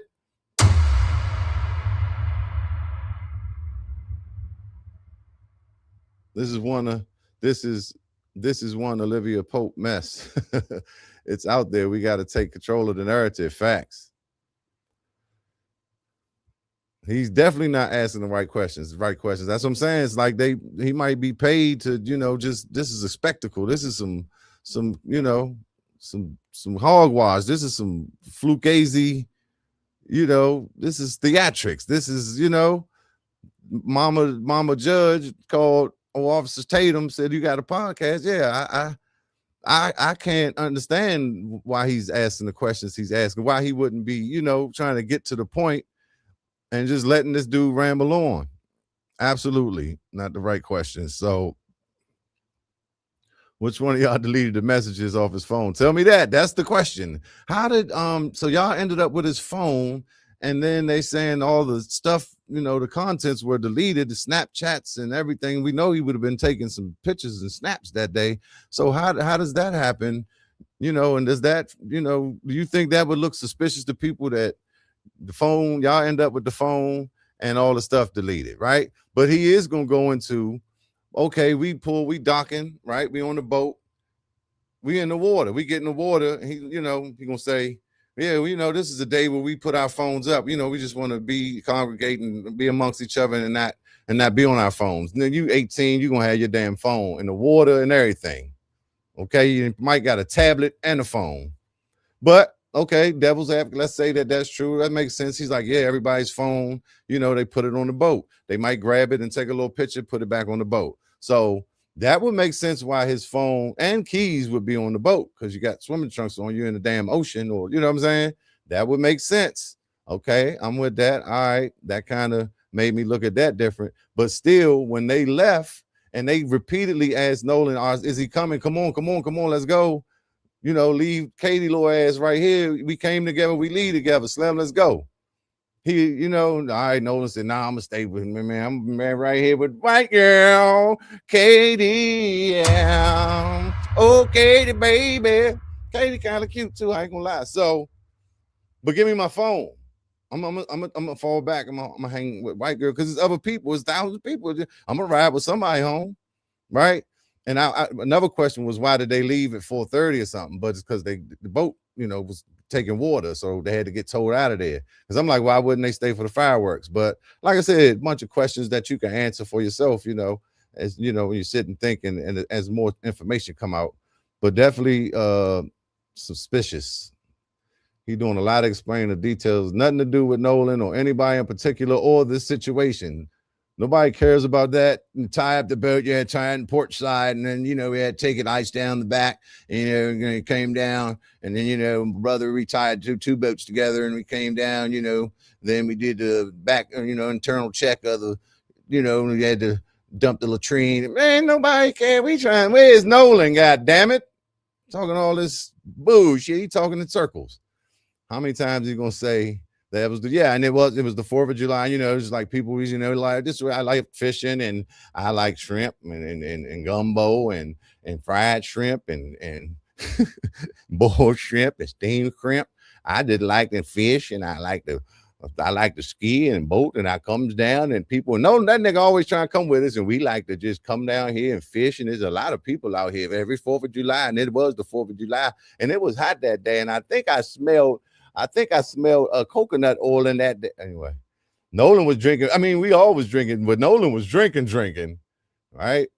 So yeah, a bunch of shenanigans, bunch of explaining of unnecessary information. Yeah, make sure you put emphasis on Nolan was drinking. Don't just say we was drinking, because then it don't hit the same. Definitely. Yeah, somebody saw something. Multiple people saw something. So like they're using that. Okay, yeah, boats lined up for the island. The island's supposed to be like 10, 11 miles long, and they just dock. You know, they do this. So it's like they saying, people thinking it's just us three at a remote island, you know, 3 white boys and a black dude, and then he come up missing. Of course, that looks even worse. And so now they're creating a narrative of, it was thousands of people. Everybody's out there. Nolan was drinking, and everybody was out there. And then Nolan was drinking, and then he trying to stay back with the white girl. And we don't like that. And Nolan was drinking, and so that's like making it, like I said, it takes the focus off them, and it makes it look like anything could have happened. It's thousands of people out here, right? What was my point? So but by them saying that, right, trying to create that narrative to take the focus off it just being them and them being suspects. Everybody was out here. At the same token, somebody seen something if all these people was out here. That's what I was trying to say. Oh, yeah, right there. Exactly, bro. God damn, bro. They got us fucked up, bro. I mean, Nolan seemed completely fine every time I talked to him. We had just regular conversations. And Nolan was making me laugh. I had a couple conversations with Nolan and Javon, Nolan and my buddy James, Nolan, and I could tell you. I talked to Nolan a couple times, but it wasn't like I was strictly sitting there talking to Nolan the whole day. I mean, there was hundreds of people I knew out there. So paying no attention to him. He came with him. And Nolan said something interesting. You told me about this. Something he said to you, I would say would be indicative of y'all's friendship. Right. And then he also mentioned something to you about that particular day and what it meant to him. Right. And could you share that? Right. Yeah. So Nolan and my buddy Javon are talking, and I grew up with Nolan, and Nolan's just like I said, like just so joyful, like always happy. Like every picture I have with Nolan, a picture I have of Nolan, he's smiling. I mean, like he's always happy. I ever knew. If I always need like a shed of light, I'm calling Nolan, and Nolan and I laugh and joke a lot. Like that's how our friend group is. We're really jokingly laugh. No one takes anything that serious. We enjoy our time together. I mean, there's never any awkwardness within our friend group. We're very, very tight. So if I ever need to get something off my chest or talk to anybody, I'm talking to all my friends. I'm not just talking to like specifically anybody. I would go out, like even if I'm having issues with something, I go talk to my group chat, and my guys are there to, give me a hand anytime I need it. And all my guys are, all my buddies are the same exact way. Nolan was the same exact way. If you ever need something, I'm here, man. Like that's how he was. So. And then you guys get ready to leave prematurely. Explain that, because you guys got there around 10. Yeah. It's now 4:30. Right. People are still out there partying and they're having a good time, but something happened to where it necessitated you guys to get the boat up and running. Can you explain that? Yeah. So that was what Nolan said. Yeah, I mean, we can just talk to each other and get stuff off our chest. And, Nolan's just so funny and such a great guy. And I'm not sad about it at all. I just remember how great of a best friend he was. And so that was part one. Hold up now. Then part two, he goes out with this dude, Tatum, this Joker, they actually go to the island. And they talking a whole bunch of more dancing, shucking and jiving. This one ain't that long. I'll play a little bit of this one. Okay. I'll play a little bit. It's so easy to become a podcaster with Riverside. First, go to Riverside and open an account. When you're ready to record, just hit rec to capture. Some of the boys that they're accusing wasn't even on the boat. Let me go back. Clown, right. Widen the pool of suspects, right. That's what they were doing. Like, yeah, it was, thousands of people out there, 2,000, 3,000, 10,000, like 200 people out there. And, we all having a good time. Everybody's drinking, especially Nolan. And, and they always say, I want to come with y'all. And he always trying to come with us. But, everybody was friends, and all my guys, we just good guys. We, and Nolan too.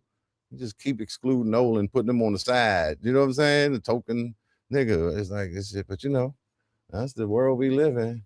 So I'm going to play a little bit of this one. Then part 3 just came out, and he came in these joints like, did you kill Nolan? And like he was asking them the question, like on the little preview of the video, when the video first come on, you teasing people to get them to watch it. But as I'm watching, I never see him ask that. And I ain't watched the whole 3rd one, I don't think, because he would have probably put it in that one. But yeah, so where's the girl he was with, and does she have what did she have to say about Nolan's death? So she came out, I want to say a week or 2 after the fact. And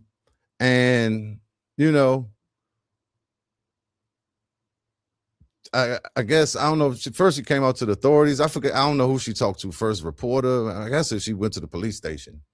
Then a couple days after that, she actually sat down with Nolan's mother and basically told her, yeah, I was chilling with him. He said that he was going to go, that he was going to catch another ride. He wasn't going back with them.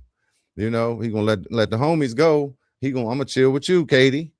And so then as the FBI was involved, one of the reasons is because they saying certain families getting death threats. They didn't say who exactly, but you just heard mom say that, people calling her certain things. She probably getting calls, so it could possibly be them, but we already know who got the complexion for the protection, right? So maybe it's her, and the boys that's involved, that they saying the FBI coming in to get them out the way, to hide them, because death threats been happening. So I don't know. They show a picture like of her father. I don't know if he spoke, but yeah, she supposedly sat down with the mother, with Christine, and basically told her that. But in this 3rd part of this interview with Warren, he's saying how, the boat was, they about to get towed out, and they telling them, they're like, man, we just kept telling them, come on. And they saying, Katie was telling them, man, get on the boat, Nolan, get on the boat. Right. So she didn't explain it that way. So just all these discrepancies. But this is funny. How, we gonna go on out here, I'm gonna show y'all up close. That Nolan was on. If I'm sitting waist deep in water and all my friends are, everybody's leaving their phone on a boat. I open the back hatch and there's water up to the batteries. And that is obviously not good. Nolan decided to stay on the island with the girl that he was with. And the girl is a witness to that too. Yeah, we're in Mississippi right now. We're getting ready to recount the exact path that the boys took, also with Nolan Wells, from where they docked the boat at, all the way out to Horn Island and back. The boys are going to explain to me exactly what, and then we're going to, the truth really is, and then let the world decide. I just don't want you guys to end up in a situation where your story never gets heard. Right here is where Nolan and probably 20 other kids got on the boat. So it's not just Nolan and 3 other kids. That was a lie. That was a myth. I'm going to prove that. Right here is where the kids were docking, and we're going to show you a video that coincided. I'm going to walk at the exact angle that the video is being broadcast from, so you know that I'm exactly where I say I am. Wasn't just, but the boys were here. Tons of people you'll see on the video is getting onto the boat, and they took 3 boats out. It wasn't just one. It wasn't just Nolan and 4 boys. It was a multitude of people on several different boats, and some of the boys that they're accusing wasn't even on the boat that Nolan was on. But let me show you from the vantage point where I have the video to prove that I'm here where I say I am. They paid Officer Tatum. And so right now, here's the angle that you're going to see on the footage. It's just from probably that boat to, maybe about 30, 40 feet here to the right. And this is where the video is showing how many people were actually out there, actually getting on the boats. So therefore, it debunks very clearly that it was only Nolan and 4 boys going out here to Horn Island. And he wasn't the only. Try our team for 7 days, and if you're not impressed, you don't even have to pay us. Which, we will help you strategize, ideate, script, film, edit, and distribute across all social media platforms. And it was like 2 other black boys there.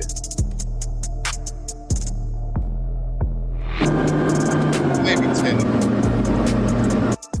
And that crew of 30. All right, guys, sorry about the sunglasses. It's very bright out here, and I never wear sunglasses, but who cares? We're 4 deep. From way down there where you can see all the way through here. You have thousands of people on this island. Thousands. Probably 2,000 people. So this wasn't some abandoned, secluded island where nobody's at. Obviously, this is a Monday, and there's a few people on the backside of the island, not a lot of people here. But on 4th of July, this is a celebration. I mean, everybody's here having to do with his death. They were all gone and come to Horn Island, line up, basically 4 or 5 people. Right now, we can see when the situation is alive. Why, this is where people come out to celebrate. And I mean, if you 4th of July, and fill the water, you could see right here, Brandon, where it drops off. I mean, you could see literally where it drops off. So I mean, it goes from about waist deep water right there to neck deep, and then it drops from neck deep all the way to like 17, 20 foot. I mean, we weren't even a quarter mile out the island, and when we were leaving, and I mean, it was 30 foot of water. Yeah. So I mean, if we're walking towards the east right now, but if you walk down to the west, that's where the west tip of the island is, and that's where the current picks up very, very bad. People talk about the phone situation. I want to, because the way you articulate it, I just walked in the water with my pants, they're wet. And you can tell right away that if you're hanging out in the water, it doesn't appear, in my opinion, that you would have your phone on you. Is that typical for people to have their phones, or? No, I mean, people come out here, especially on the 4th and, Memorial Day, days like that, they come out here to celebrate, and people get on the water to be off their phones, first off. Second off, if I'm sitting waist deep in water, and all my friends are, everybody's leaving their phone on a boat, in a lake, if you're sitting on a pond, and no one's getting out of the water with their phone in their hand, unless, it's to take a quick picture. But most of the pictures taken on the 4th of July were on the boat. Yeah. I mean, and, all got deleted. Salt water, if you drop your phone in salt water, most of the time you're not going to get it back. Yeah. I mean, especially the water's murky right now because there's been a lot of rain. You can't see, the visibility isn't good. The water isn't clear like it was last year around this time. And, no one has their phone though, usually. I mean, unless you're crazy, I'm not walking around with my phone in my hand. They've been walking around Horn Island, How many people left the phone on the boat? Was it just his phone when y'all left, or did other people have phones on the boat? Absolutely not. Like there was at least, I rode out here on a different boat, like I told you, and I grabbed my boat. I grabbed my phone when I left the Palm Beach to get on the boat with Triton. To get on the boat with Wyatt because we were having, boat issues. I grabbed my phone. I grabbed my boat, put it in my pocket, and then he kind of asked a good question there. So did everybody leave? Everybody leaving their joint on the boat? Okay, yeah. When we left, basically when you got back to dock, that you had to pass phones out when you got back home, right? Right, and that part too is like they say they followed the tracking of the boat, and it was just that was suspicious too. I forgot to tell you about that part, but I don't know all the info on that. But yeah, he's tripping up right now. On the boat, there was phones everywhere on the console. Everywhere. There was everybody's phone that was sitting around the boat was on the console. Like we had phones that we didn't even know whose they were, you know, and people just leave their phone, especially when people are drinking and they're not in the right state of mind. A lot of people are like, I'll just leave my phone and I'll get it later, and that's the way it is around here. You don't take your phone and walk around the island. There's plenty of phones on the boat and, spread out between the 3 boats that we had. And we had 20 plus people spread between our 3 boats. So of course, everybody's phone was on the boat. I never saw someone in the water that day. sitting with their phone in their hand. Of course you did. Scrolling on anything or even taking pictures in the water. Yeah. Of course you did. And that fits y'all's narrative just perfectly. But yeah, all that's great and true. But when you leaving me on the island, you know, with Katie, I'm gonna want my phone. Someone might hop out the boat. I think it makes sense. You know, a lot of girls like to take pictures, you know, in the water. And so do guys, but, you know, girls want to take pictures in the water. Half a second, you might hop out the boat and be like, oh, I'm snapping this picture of myself or of someone else. But as soon as I get back in the boat, I'm putting my phone up and I'm getting back in the water and I'm hanging out with my friends. Yeah, that's just common sense, man. I mean, and describe to me what the day was like. I saw a video online. How hectic was it out here? I mean, you see all the time online, you know that better than anybody. But I mean, there was boats lined up all the way down the island. People want to come out. I have a piece of paper with the image on it, and I lined up and down the island, and you know, so yeah, he don't say much there. But like I said, I just saw this one right before the show started. Hold up, right quick, y'all, because I got to get out of here. But this joint, oh man, like I said, I just saw a little bit of it. But the little bit I saw was just more fuckery. Wagwan. All right.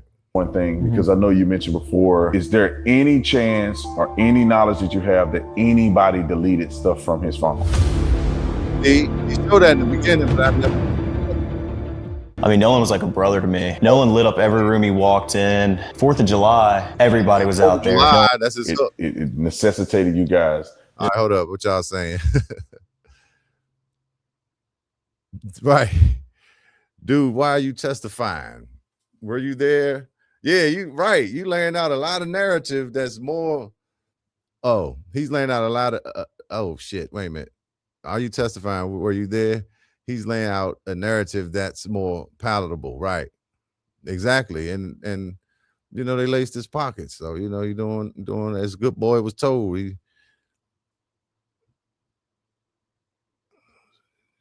I see what you mean, man. I'm convinced, and so should you be. Right, man. This is crazy. You know,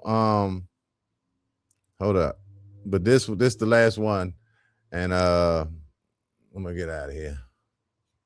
Hold up, y'all. Get the boat up and running. Can you explain that? Yeah. So I had a girl come up to me and say, hey, your brother just got in a fight. And obviously I have a younger brother, and that's who she was talking about. And I was freaked out. So I walked over to the beach, and I didn't walk over. I ran over. I made a beeline. I didn't talk to anybody. Put my drink down and walked over there. And my brother was kind of angry, and, you know, there was a lot going on, but someone was getting pulled away. I don't know who it was. And my brother was like, oh, I just got in a fight, and this guy punched me in the face, and I punched him right back. And then went to the ground, and my brother put him in an arm bar. And was Nolan involved in any of this? Absolutely not. When I was over there, it was a bunch of younger guys like my brother's age, and I mean, Nolan's the best. Nolan, I never saw Nolan over there. Yeah. Absolutely not. And okay, sorry, I just lost my train of thought. So you get ready to go. There's an issue with the boat. Okay, yeah. And this is well, what this led up to that. That's what I was saying. So the fight happened with your brother, or a little scuffle. You know, I'm assuming that it was cleared up. Right. You got your brother out of that situation, and then how did you find out that this boat is sinking? Well, I walk back over, and like we're probably around each other for a little bit. I mean, you know, I wasn't thinking anything of it. I pulled my brother off the beach, and I was just like, listen, get in the water, hang out with us, calm down. I mean, he was calm, but I didn't want anything else to happen, you know?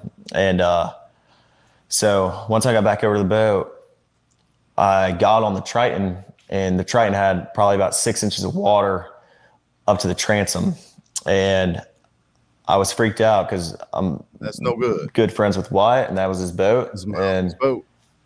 You know, no water's coming out, no access water's coming out. And you know, it was a big issue because I think the reason was because there were so many people getting on and off the boat. And at some point, the boat was very, very crowded. And there was just a lot of people on. So that it drags water in. And eventually, Where's Nolan? I think over time we were out there for a couple hours. The boat just started filling up with water. So I popped the starboard side hatch, and the battery was completely underwater. And so the motor wouldn't trim down. I mean, my buddy would go to trim it down from the console, and it'd trim down, and then it'd come right back up. And so Wyatt's trying to throw a rear anchor, so we're caught, and he's, yelling at people. Everybody's kind of freaking out. And eventually I'm like yelling at other people, trying to tell them, calm down. Like, the boat could possibly sink, and I'm not paying attention to everyone around me. I was paying attention to my buddy's boat. And that's what all my other friends that were on that boat were doing, trying to solve the problem. So you were on the boat now. The water's getting up to the point where the boat may be disabled to where you couldn't get it out from Horn Island. So what happens after that? I just want to see if Wyatt jumps to the water, tries to throw a rear anchor, and my buddy Meyer, you're sitting little cuts looking, trying to pull trash out the bilge. And the bilge is basically a pump that pulls the excess water out the boat. So the bilge was failing to work. So any excess water was just sitting in the boat. It wasn't getting pumped out. Get out of here. And I looked over the gunnel, and I looked at the release hole for the bilge, and it was even with the water. So, I mean, we're all freaking out. All of our, we're not focused on anything else other than the boat. Not Nolan at all. Then eventually my buddy Bart on the tide line is like, I'm going to. Officer, look, Officer Pam, we're not focused on Nolan at all. We're just trying to, focus on the boat.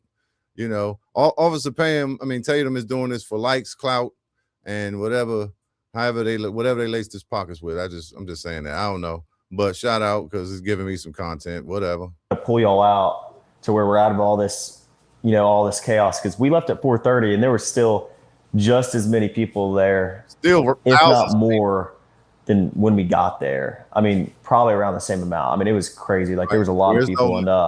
And eventually Bart pulls us out. We left at 4:30, but we really weren't pulled out away from everybody.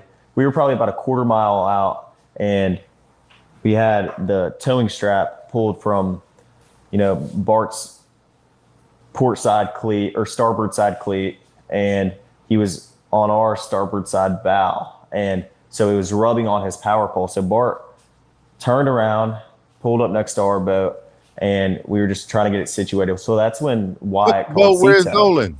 And Wyatt was like, calls him, because the cell service isn't great at the island. But once you can use your phone, but stuff might not just send. And it's not great. You got maybe one bar. It won't work that well. But once you get a little off the island, you have cell coverage. And even on the island, like, I called my mom when we were on the island, it was fine. Like, we had enough cell coverage. I called my mom when I was on the island. I was like, Mom, can you make me a peanut butter and jelly when I come home? I really like a peanut butter jelly with a cold glass of milk and some pickles. And, then I called my dad and asked him, you remember that time when you took, God damn, this nigga beating around the bush.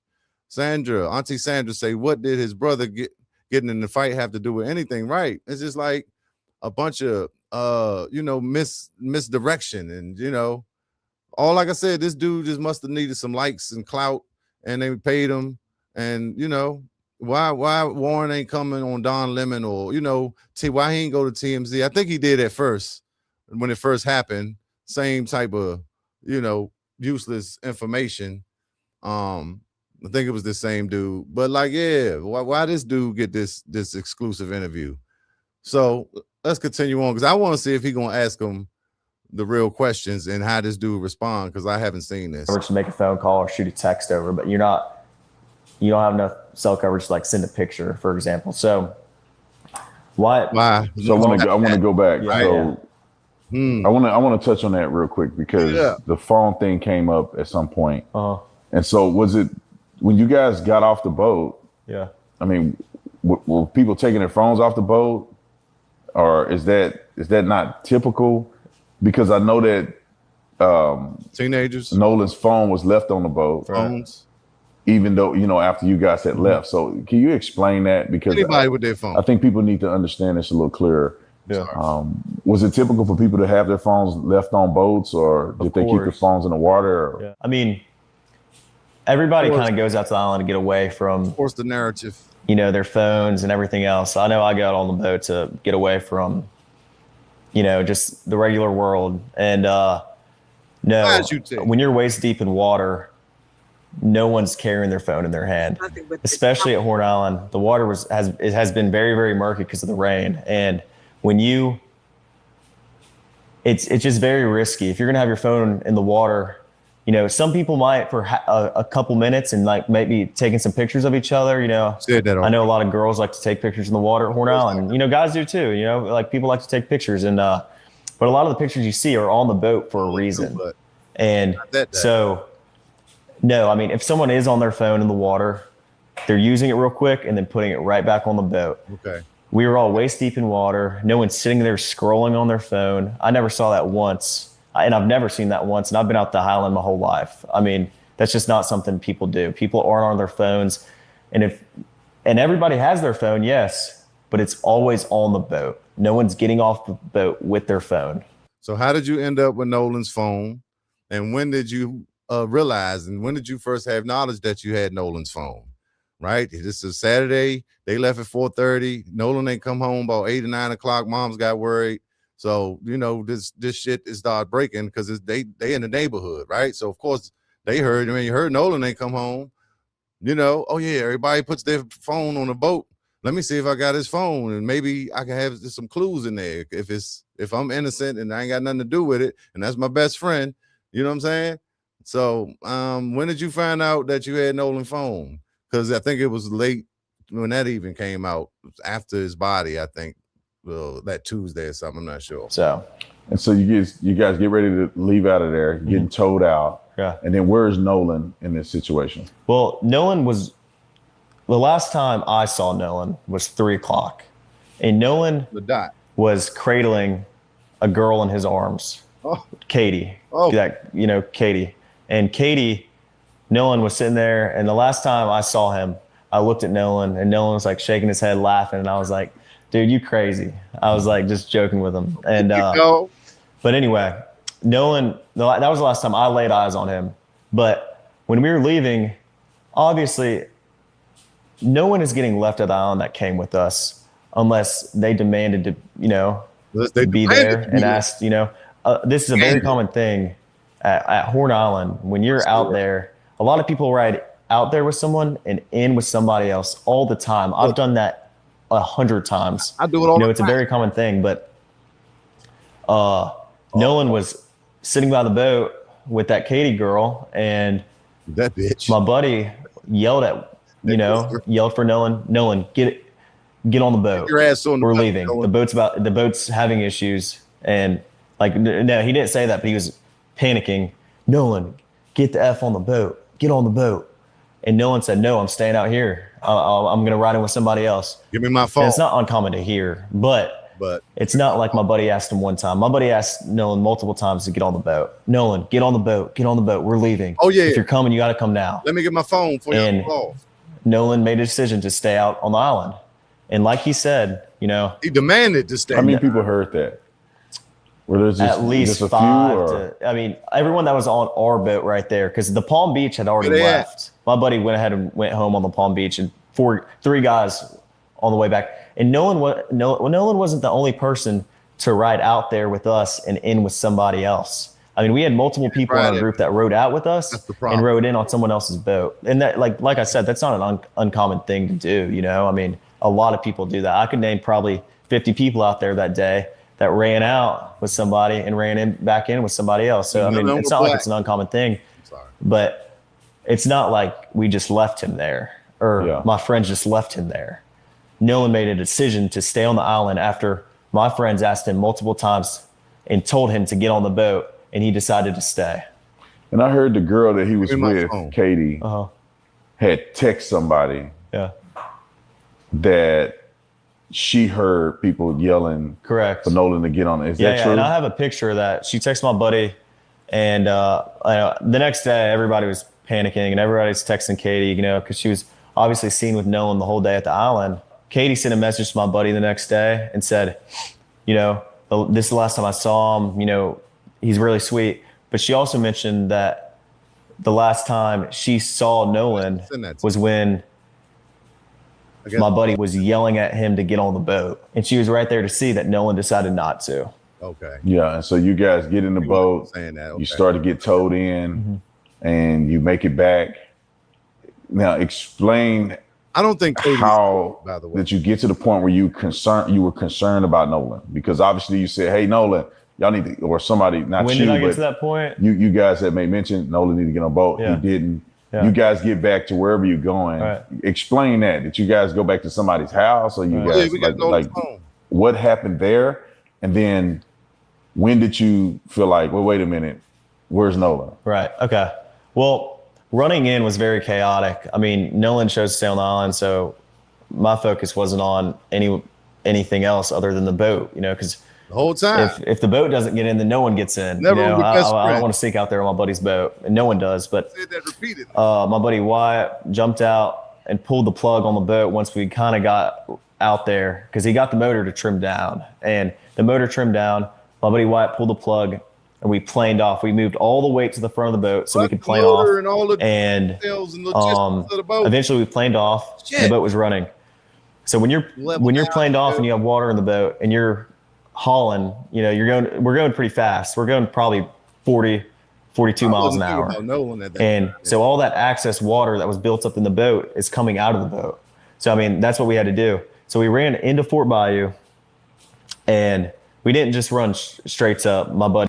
So this is where he's trying to explain why the GPS geolocations of the boat, was pinging in so many places. Because initially they were saying, when it got there, then it went to the judge's house and, all this stuff like this, and the judge's boat, and, just a bunch of shit that you don't know what's true or not. And but then I think I heard something today to say the boat that they either looked at or searched or was following, Nolan wasn't even on that boat. I don't know what's true, but it sounds like this is where he's trying to, explain that part away and, duck those implications. Yeah, and then we stopped here. His grandparents' house. We ran into Fort Bayou. A couple of us jumped in the water, and Wyatt, the whole reason for the stop was so Wyatt could hop in and put the plug back in the boat. Plug it up. So then after that, we went and docked it. July. And I went back to my buddy's house, and we ate. Make America great again. And, napped for a little bit. It was a long day at the island, so we were all tired. And my mom about. Eventually we go over to a girlfriend of mine. She was having people over for 4th of July. We were doing fireworks and stuff. So we all went over there to swim and, hang out. And this infamous picture that I've seen online of Nolan in the water in the swimming pool. Yeah. No, that was before. Where is this picture associated with? Because you said you guys went back to swim. Nolan wasn't with you. Yeah. So where is this picture at? What is it? What's the context around the picture that's been floating? That picture is taken on June 27th, a week before the 4th of July. We all went to a friend of ours in Pass Christian. We have a lot of friends from Bay St. Louis, Pass Christian, and we all went over there to hang out. Right. And, And Nolan was in that picture. Nolan was in that picture. And if you look in the picture, my arm is around Nolan in that picture, Your best friends. That was a week before the 4th of July. So, that was the picture is not associated within even the same. That was a week before. So, yeah. So you guys are now at swimming and having a good time at a lady friend's house. Right. I never got to the pool. I talked to her dad for a while. Okay. And all my friends were downstairs. I went upstairs, talked to her dad. We were talking about boats and stuff. And, I've been with my friends all day. I was just talking to everybody. But so you talked to the young lady's dad, and then how long was it before you realized, or you guys realized that? Well, where's Nolan at? I went back downstairs, and all my friends were just hanging out, and my buddy Wyatt had addressed, talking about Nolan, and I was like, well, where is Nolan? Have y'all heard from him? And he was like, no, we haven't. And I was like, okay, well, it's a little concerning. I'm not freaking out or anything, but I'm trying to find out where Nolan is. So I texted Javon, and I was like, hey, and also a couple other buddies that I had at the island. I was like, hey, have y'all seen Nolan? Did he ride in with y'all? And all the buddies were like, no. Well, I texted Javon. Javon must be. And I was like, hey, can you send me Miss Christine's number? Because I hadn't heard from Nolan. And if she hasn't heard from Nolan, then I'm calling the Coast Guard. How about that? And so eventually Javon sends me her number. Who is her? That's Miss Christine. Miss Christine is Nolan's mom. Nolan's mom. Okay. Yeah. And I walked down to the dock because, I mean, there was a lot of people at Ava's. Not a lot, but, you know, there was probably 15 of our friends there. And I was just like, walked down to the dock with a couple of my buddies, and I got on the phone. I called Miss Christine, called her the first time. She didn't answer. I called her a second time, and I got on the phone with her, and I asked her if she had heard from Nolan. She said no. And I said, all right, well, don't freak out. I'm going to call the Coast Guard. And this was at about 11 o'clock. So what's your intent in calling the Coast Guard, right? Because right now, Nolan could be with a chick. He could be with somebody else. Right. He could have gone back with somebody else. What made you? That's a good question. Concerned enough that you felt like you couldn't weigh it out anymore. You had to call the Coast Guard. Well, I mean, like I said, my friends and I have been on the water our whole life. Stuff happens. People die all the time. I know people that have died out there. People die all the time. It's a fun place to be, but it's also a very, very dangerous place to be if you're not handling it right. And Nolan was drinking, and Nolan. So I hadn't heard from him, and obviously, I'm thinking I'd way rather be safe than sorry. I mean, I would rather call the Coast Guard 100 times and lose my mind over it, and my buddy be okay, than not, and me not know where he is and him not be okay. Where's the record of that call? So I called the Coast Guard, and I talked to them on the phone for like 20 minutes. Oh, man. Gave him a description, what Nolan was wearing, the last place we were at, the last time I saw him, who were we with, what boat we were on, the conditions of the water, just a summary. And I called Miss Christine back after, and I talked to her, and I said, I got in contact with the Coast Guard. I'm not sure who she called or, what she did, but maybe boo. I think she said she was going to make a couple phone calls to either DMR or Jackson County Sheriff's Office. And the baby. I mean, yeah, I was thinking worst case scenario. Like, I mean, I would way rather be safe than sorry about this, Yeah, so you called. So it seems like you called mom immediately. Right. Probably the first phone call that she got from anybody. That's the first phone call, like, at least I made. And I would assume that's the first phone call she got from anybody, because Javon hadn't called her. And, there's nothing wrong with that, but Javon hadn't called her. And, I mean, I was just worried about my friend. Stuff happens out there. Boat problems. It could be anything. But, I mean, there's a lot of stuff that happens out there, and I was just worried about my friend. A lot of people dying. And so you guys made that call. Nothing that night. And I'm assuming you wake up the next day, and then what happens? All right. I wake up the next day at about 7:30, and my dad had texted me, because obviously Nolan's photo was all over Facebook, and I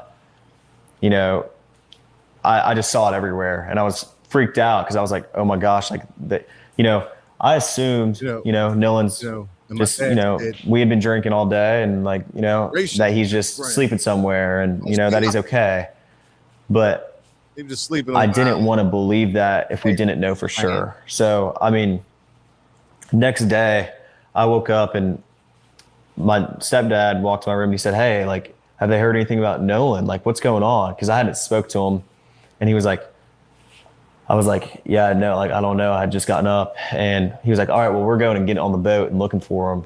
And I was like, okay, yeah.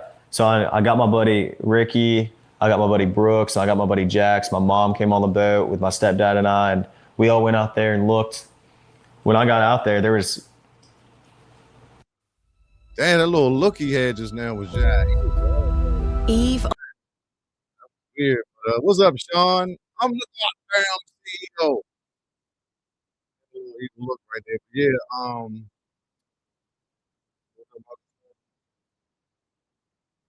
Something he just said. Oh, I saw something early on where his father was saying that he didn't have a boat, so he couldn't just go out and look for him because he didn't have a boat. But the coach, Nolan's high school coach, had one and called him. And so on the 5th, I guess that next afternoon, they went out and was circling the island looking for him, right? So, I mean, you know, and yeah, if you drown and the current take you and the body floating over here and, you know, get washed up. I don't know how all the logistics and scientific, you know, how all that worked. But it just seemed like when they went out, they could have, you know what I'm saying? They might have seen a sign of them. So, and then, yeah, that same coach that came and did an interview early on too. These like little factors I forgot to mention. And he was just like, yeah, I mean, you know, the guys are all friends and, you know, they just, you know, good old boys and I'm a good old boy. And I wouldn't jump to the conclusion and thinking something, you know, like that happened. It's not, I don't think it's racial or, you know, them guys are friends and they came up playing ball for me. And it was, you know, he seemed genuine. And like, look, these friends might not have nothing to do with it, right? We just saying this, it looked fishy. We want some answers. It looks suspicious. Why is certain information not coming out? But at the same time, that coach, he can't say too much because he had to go back to the school and coach. And you know, this ain't this ain't Chocolate City, so you know he got to make sure, you know, he tread lightly or whatever, you know. So, you know, that was another joint I saw, you know. And if y'all want to do your due diligence and dig deeper, you'll see some of this stuff. But just trying to decipher the truth and what's truth and what's not. But anyway, oh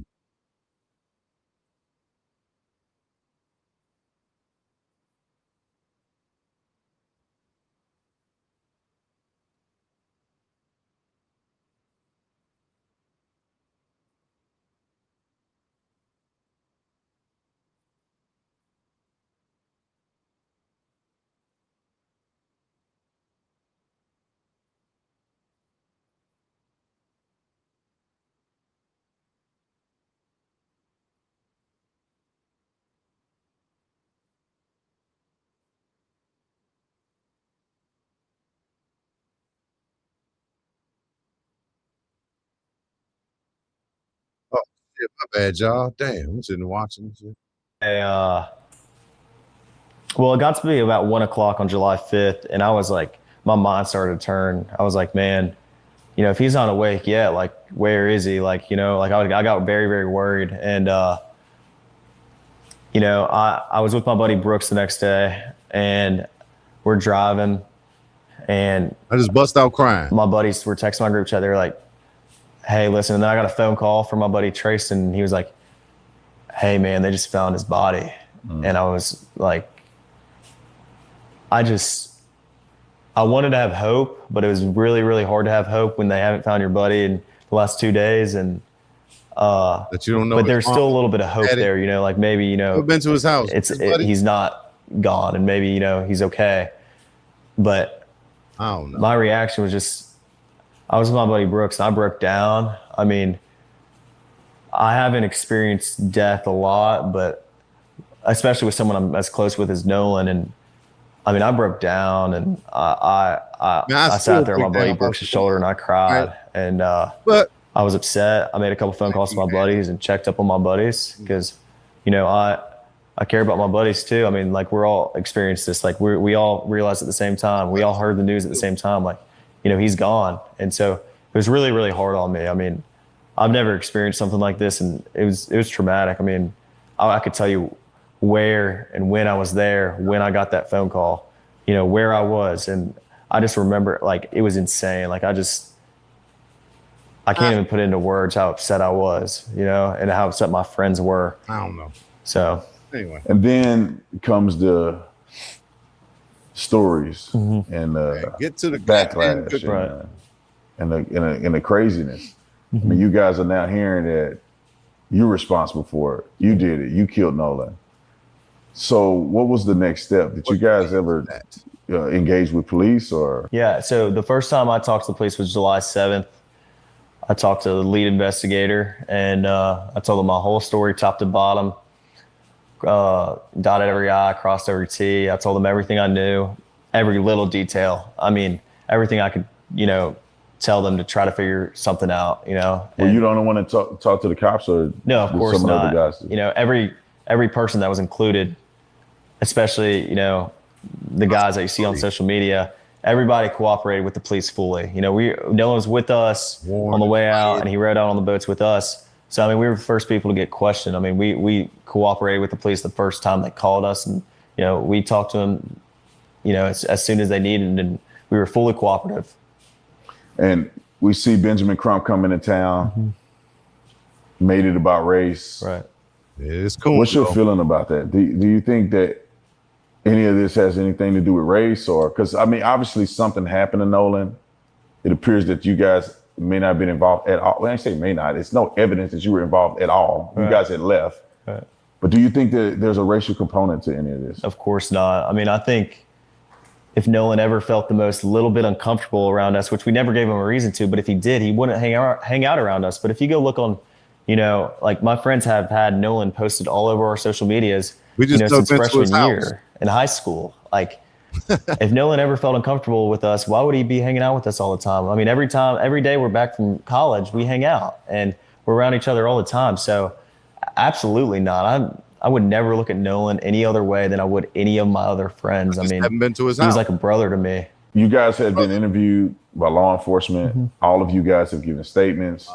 But then I think that there's a part associated with this that's being rumored out in the public, and that is the situation with the cell phone, potential deletion of messages. When did that occur, and what happened there?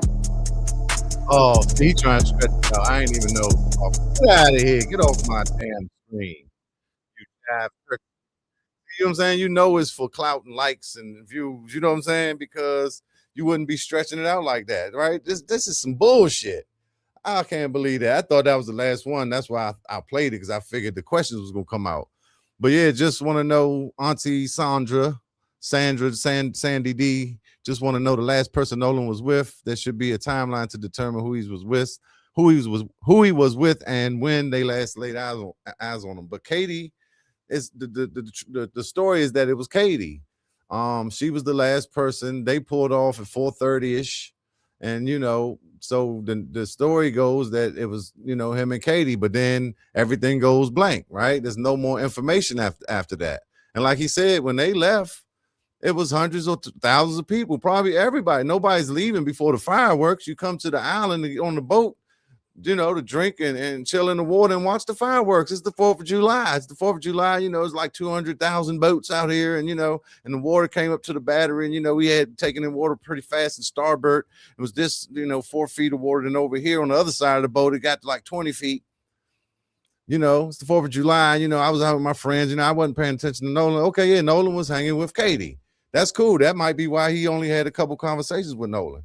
And, you know, when you get around a bunch of friends and old friends, of course, you're bestie. Y'all always talk. So if that's your buddy. But yeah, so it's just funny that, like, you know, he's just never been to his house, don't know his parents that well. It's close as he's making them seem. But like I said, these dudes might have nothing to do with it, right? You know, I know we joking, and, you know, some of these parts in this interview is a suspect, but he could be nervous at the same time too, right? Why would he be nervous? I don't know, but he does seem a little emotionless. And you know, but that's Katie's supposed to be the last person he was with. All right, let's see one more real quick. So this picture, this Joan just came out. It's a picture like where he was found. I think this that same Cajun Navy dude. Okay. Oh shit, I just took it off. You know what? I don't gotta show that. I don't even know what they talking about for real. I could show a second of it. Let's see. I accidentally knocked it out of the joint. But and then I'm gonna wrap this up. Oh Lord, I don't want to chat. So let's see what they talking about. Photo. I haven't seen it anywhere else. I don't know if it's been out there, but I haven't seen it anywhere else. So Brian, as you look at this, can you shed some light onto this photograph, please? Yeah, so I had been flying around the barrier islands out there, including Horn Island, for a couple of hours that morning. This would have been on 6th July, probably between 8:30, 9 o'clock in the morning on Central Time. And I noticed as one of my treks up north, because I was going back and forth between Horn Island and Chandelier Island, looking in the water, see if I could see anything. And as I came back north, I noticed there was a couple of boats on the northwest tip that weren't there before.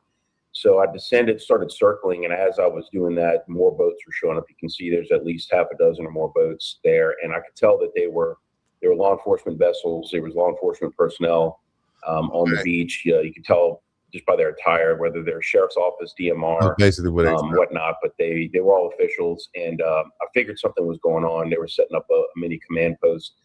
So as we circled around and got lower, I took some more images, and I zoomed in with my lens. I could actually see that there was a body on the shoreline.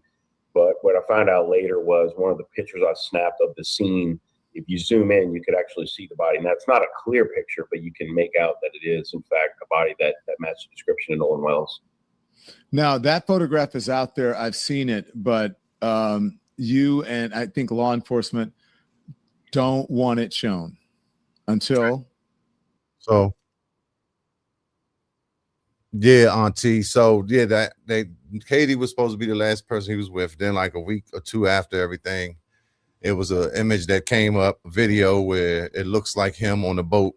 You know, it's from him from behind, bending over, but he had on this guy got on the same trunks as Nolan had in the picture, like I got on the thumbnail. You know, the infamous picture of him and the three buddies, three YTs, and you know, Warren and Wyatt, and I don't know the other dude name. So, and I think they had a timeline on that, 2 something, or so, you know, that's kind of like all the information that came out around that, you know, the timeline, and you know, so that's supposed to be him, but I don't think it's ever been confirmed, but it looked like it's probably him on like the back of a boat, you know, maybe bending over to get a drink out the cooler or something like that. So that's all that they, you know, has been released. Now this is wild too. I just saw this, and definitely check out Don Lemon, man. Don Lemon, he got a YouTube, man. He doing some good reporting. Y'all know him from CNN. I like his channel. He thorough. He professional. He do a good job. But you know they got, like I said, the reward out. So I was watching Willie D live. I watch his joint too. Been getting a lot of updates from him. So he brought this to my attention. He didn't play the actual video, but I am.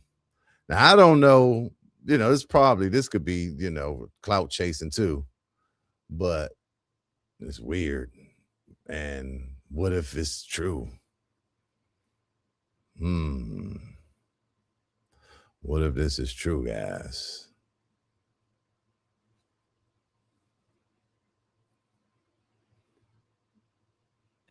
The way I see it is they have one of 2 choices.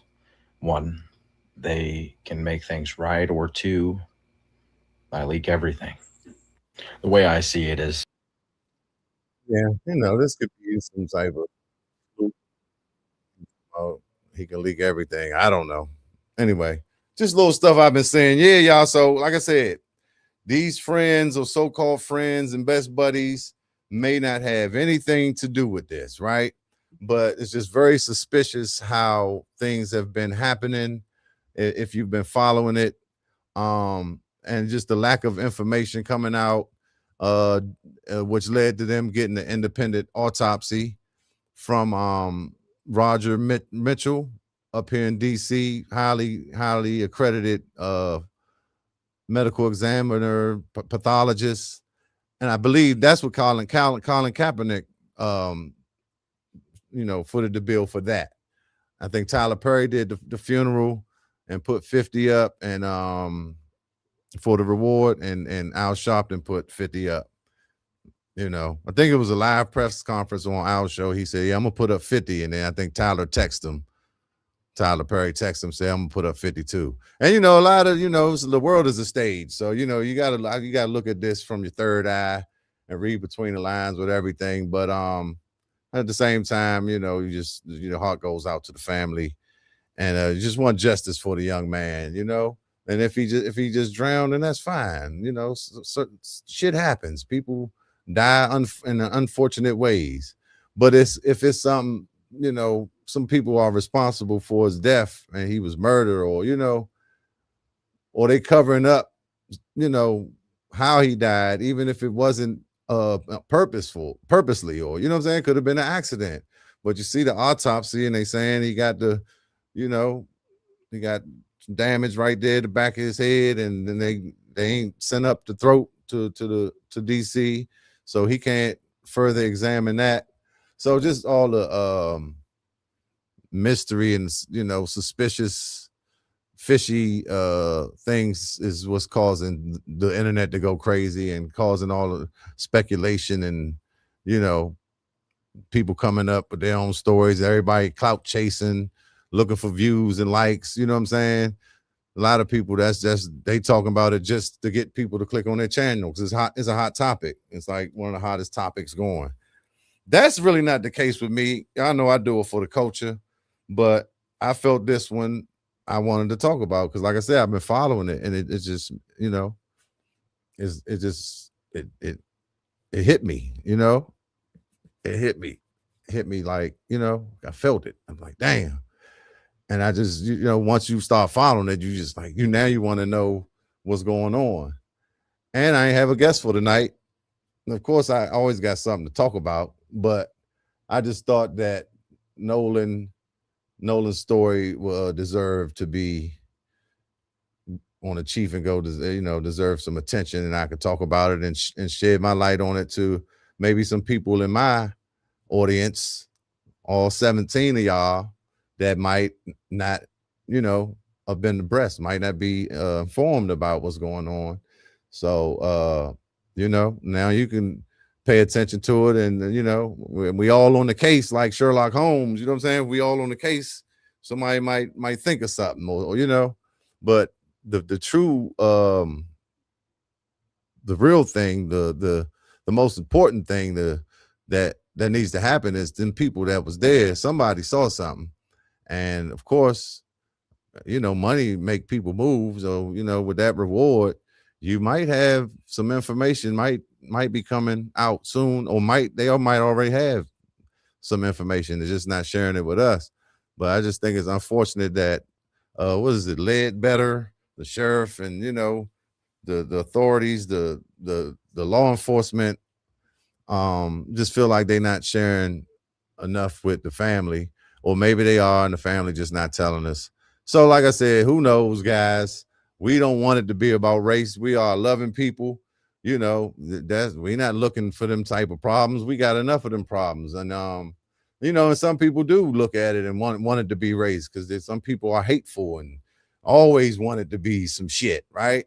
But now we just want to find out, now, like I said, once you looking at this case and this other cases, right? This is, once you get into it, you feel like, a detective, like you watching them true crimes and CSI shows. He's like, let me figure that, let me see now. So when was the last time they saw him? And so, okay, what did he have on? And so he's talking to the girl, where the girl at?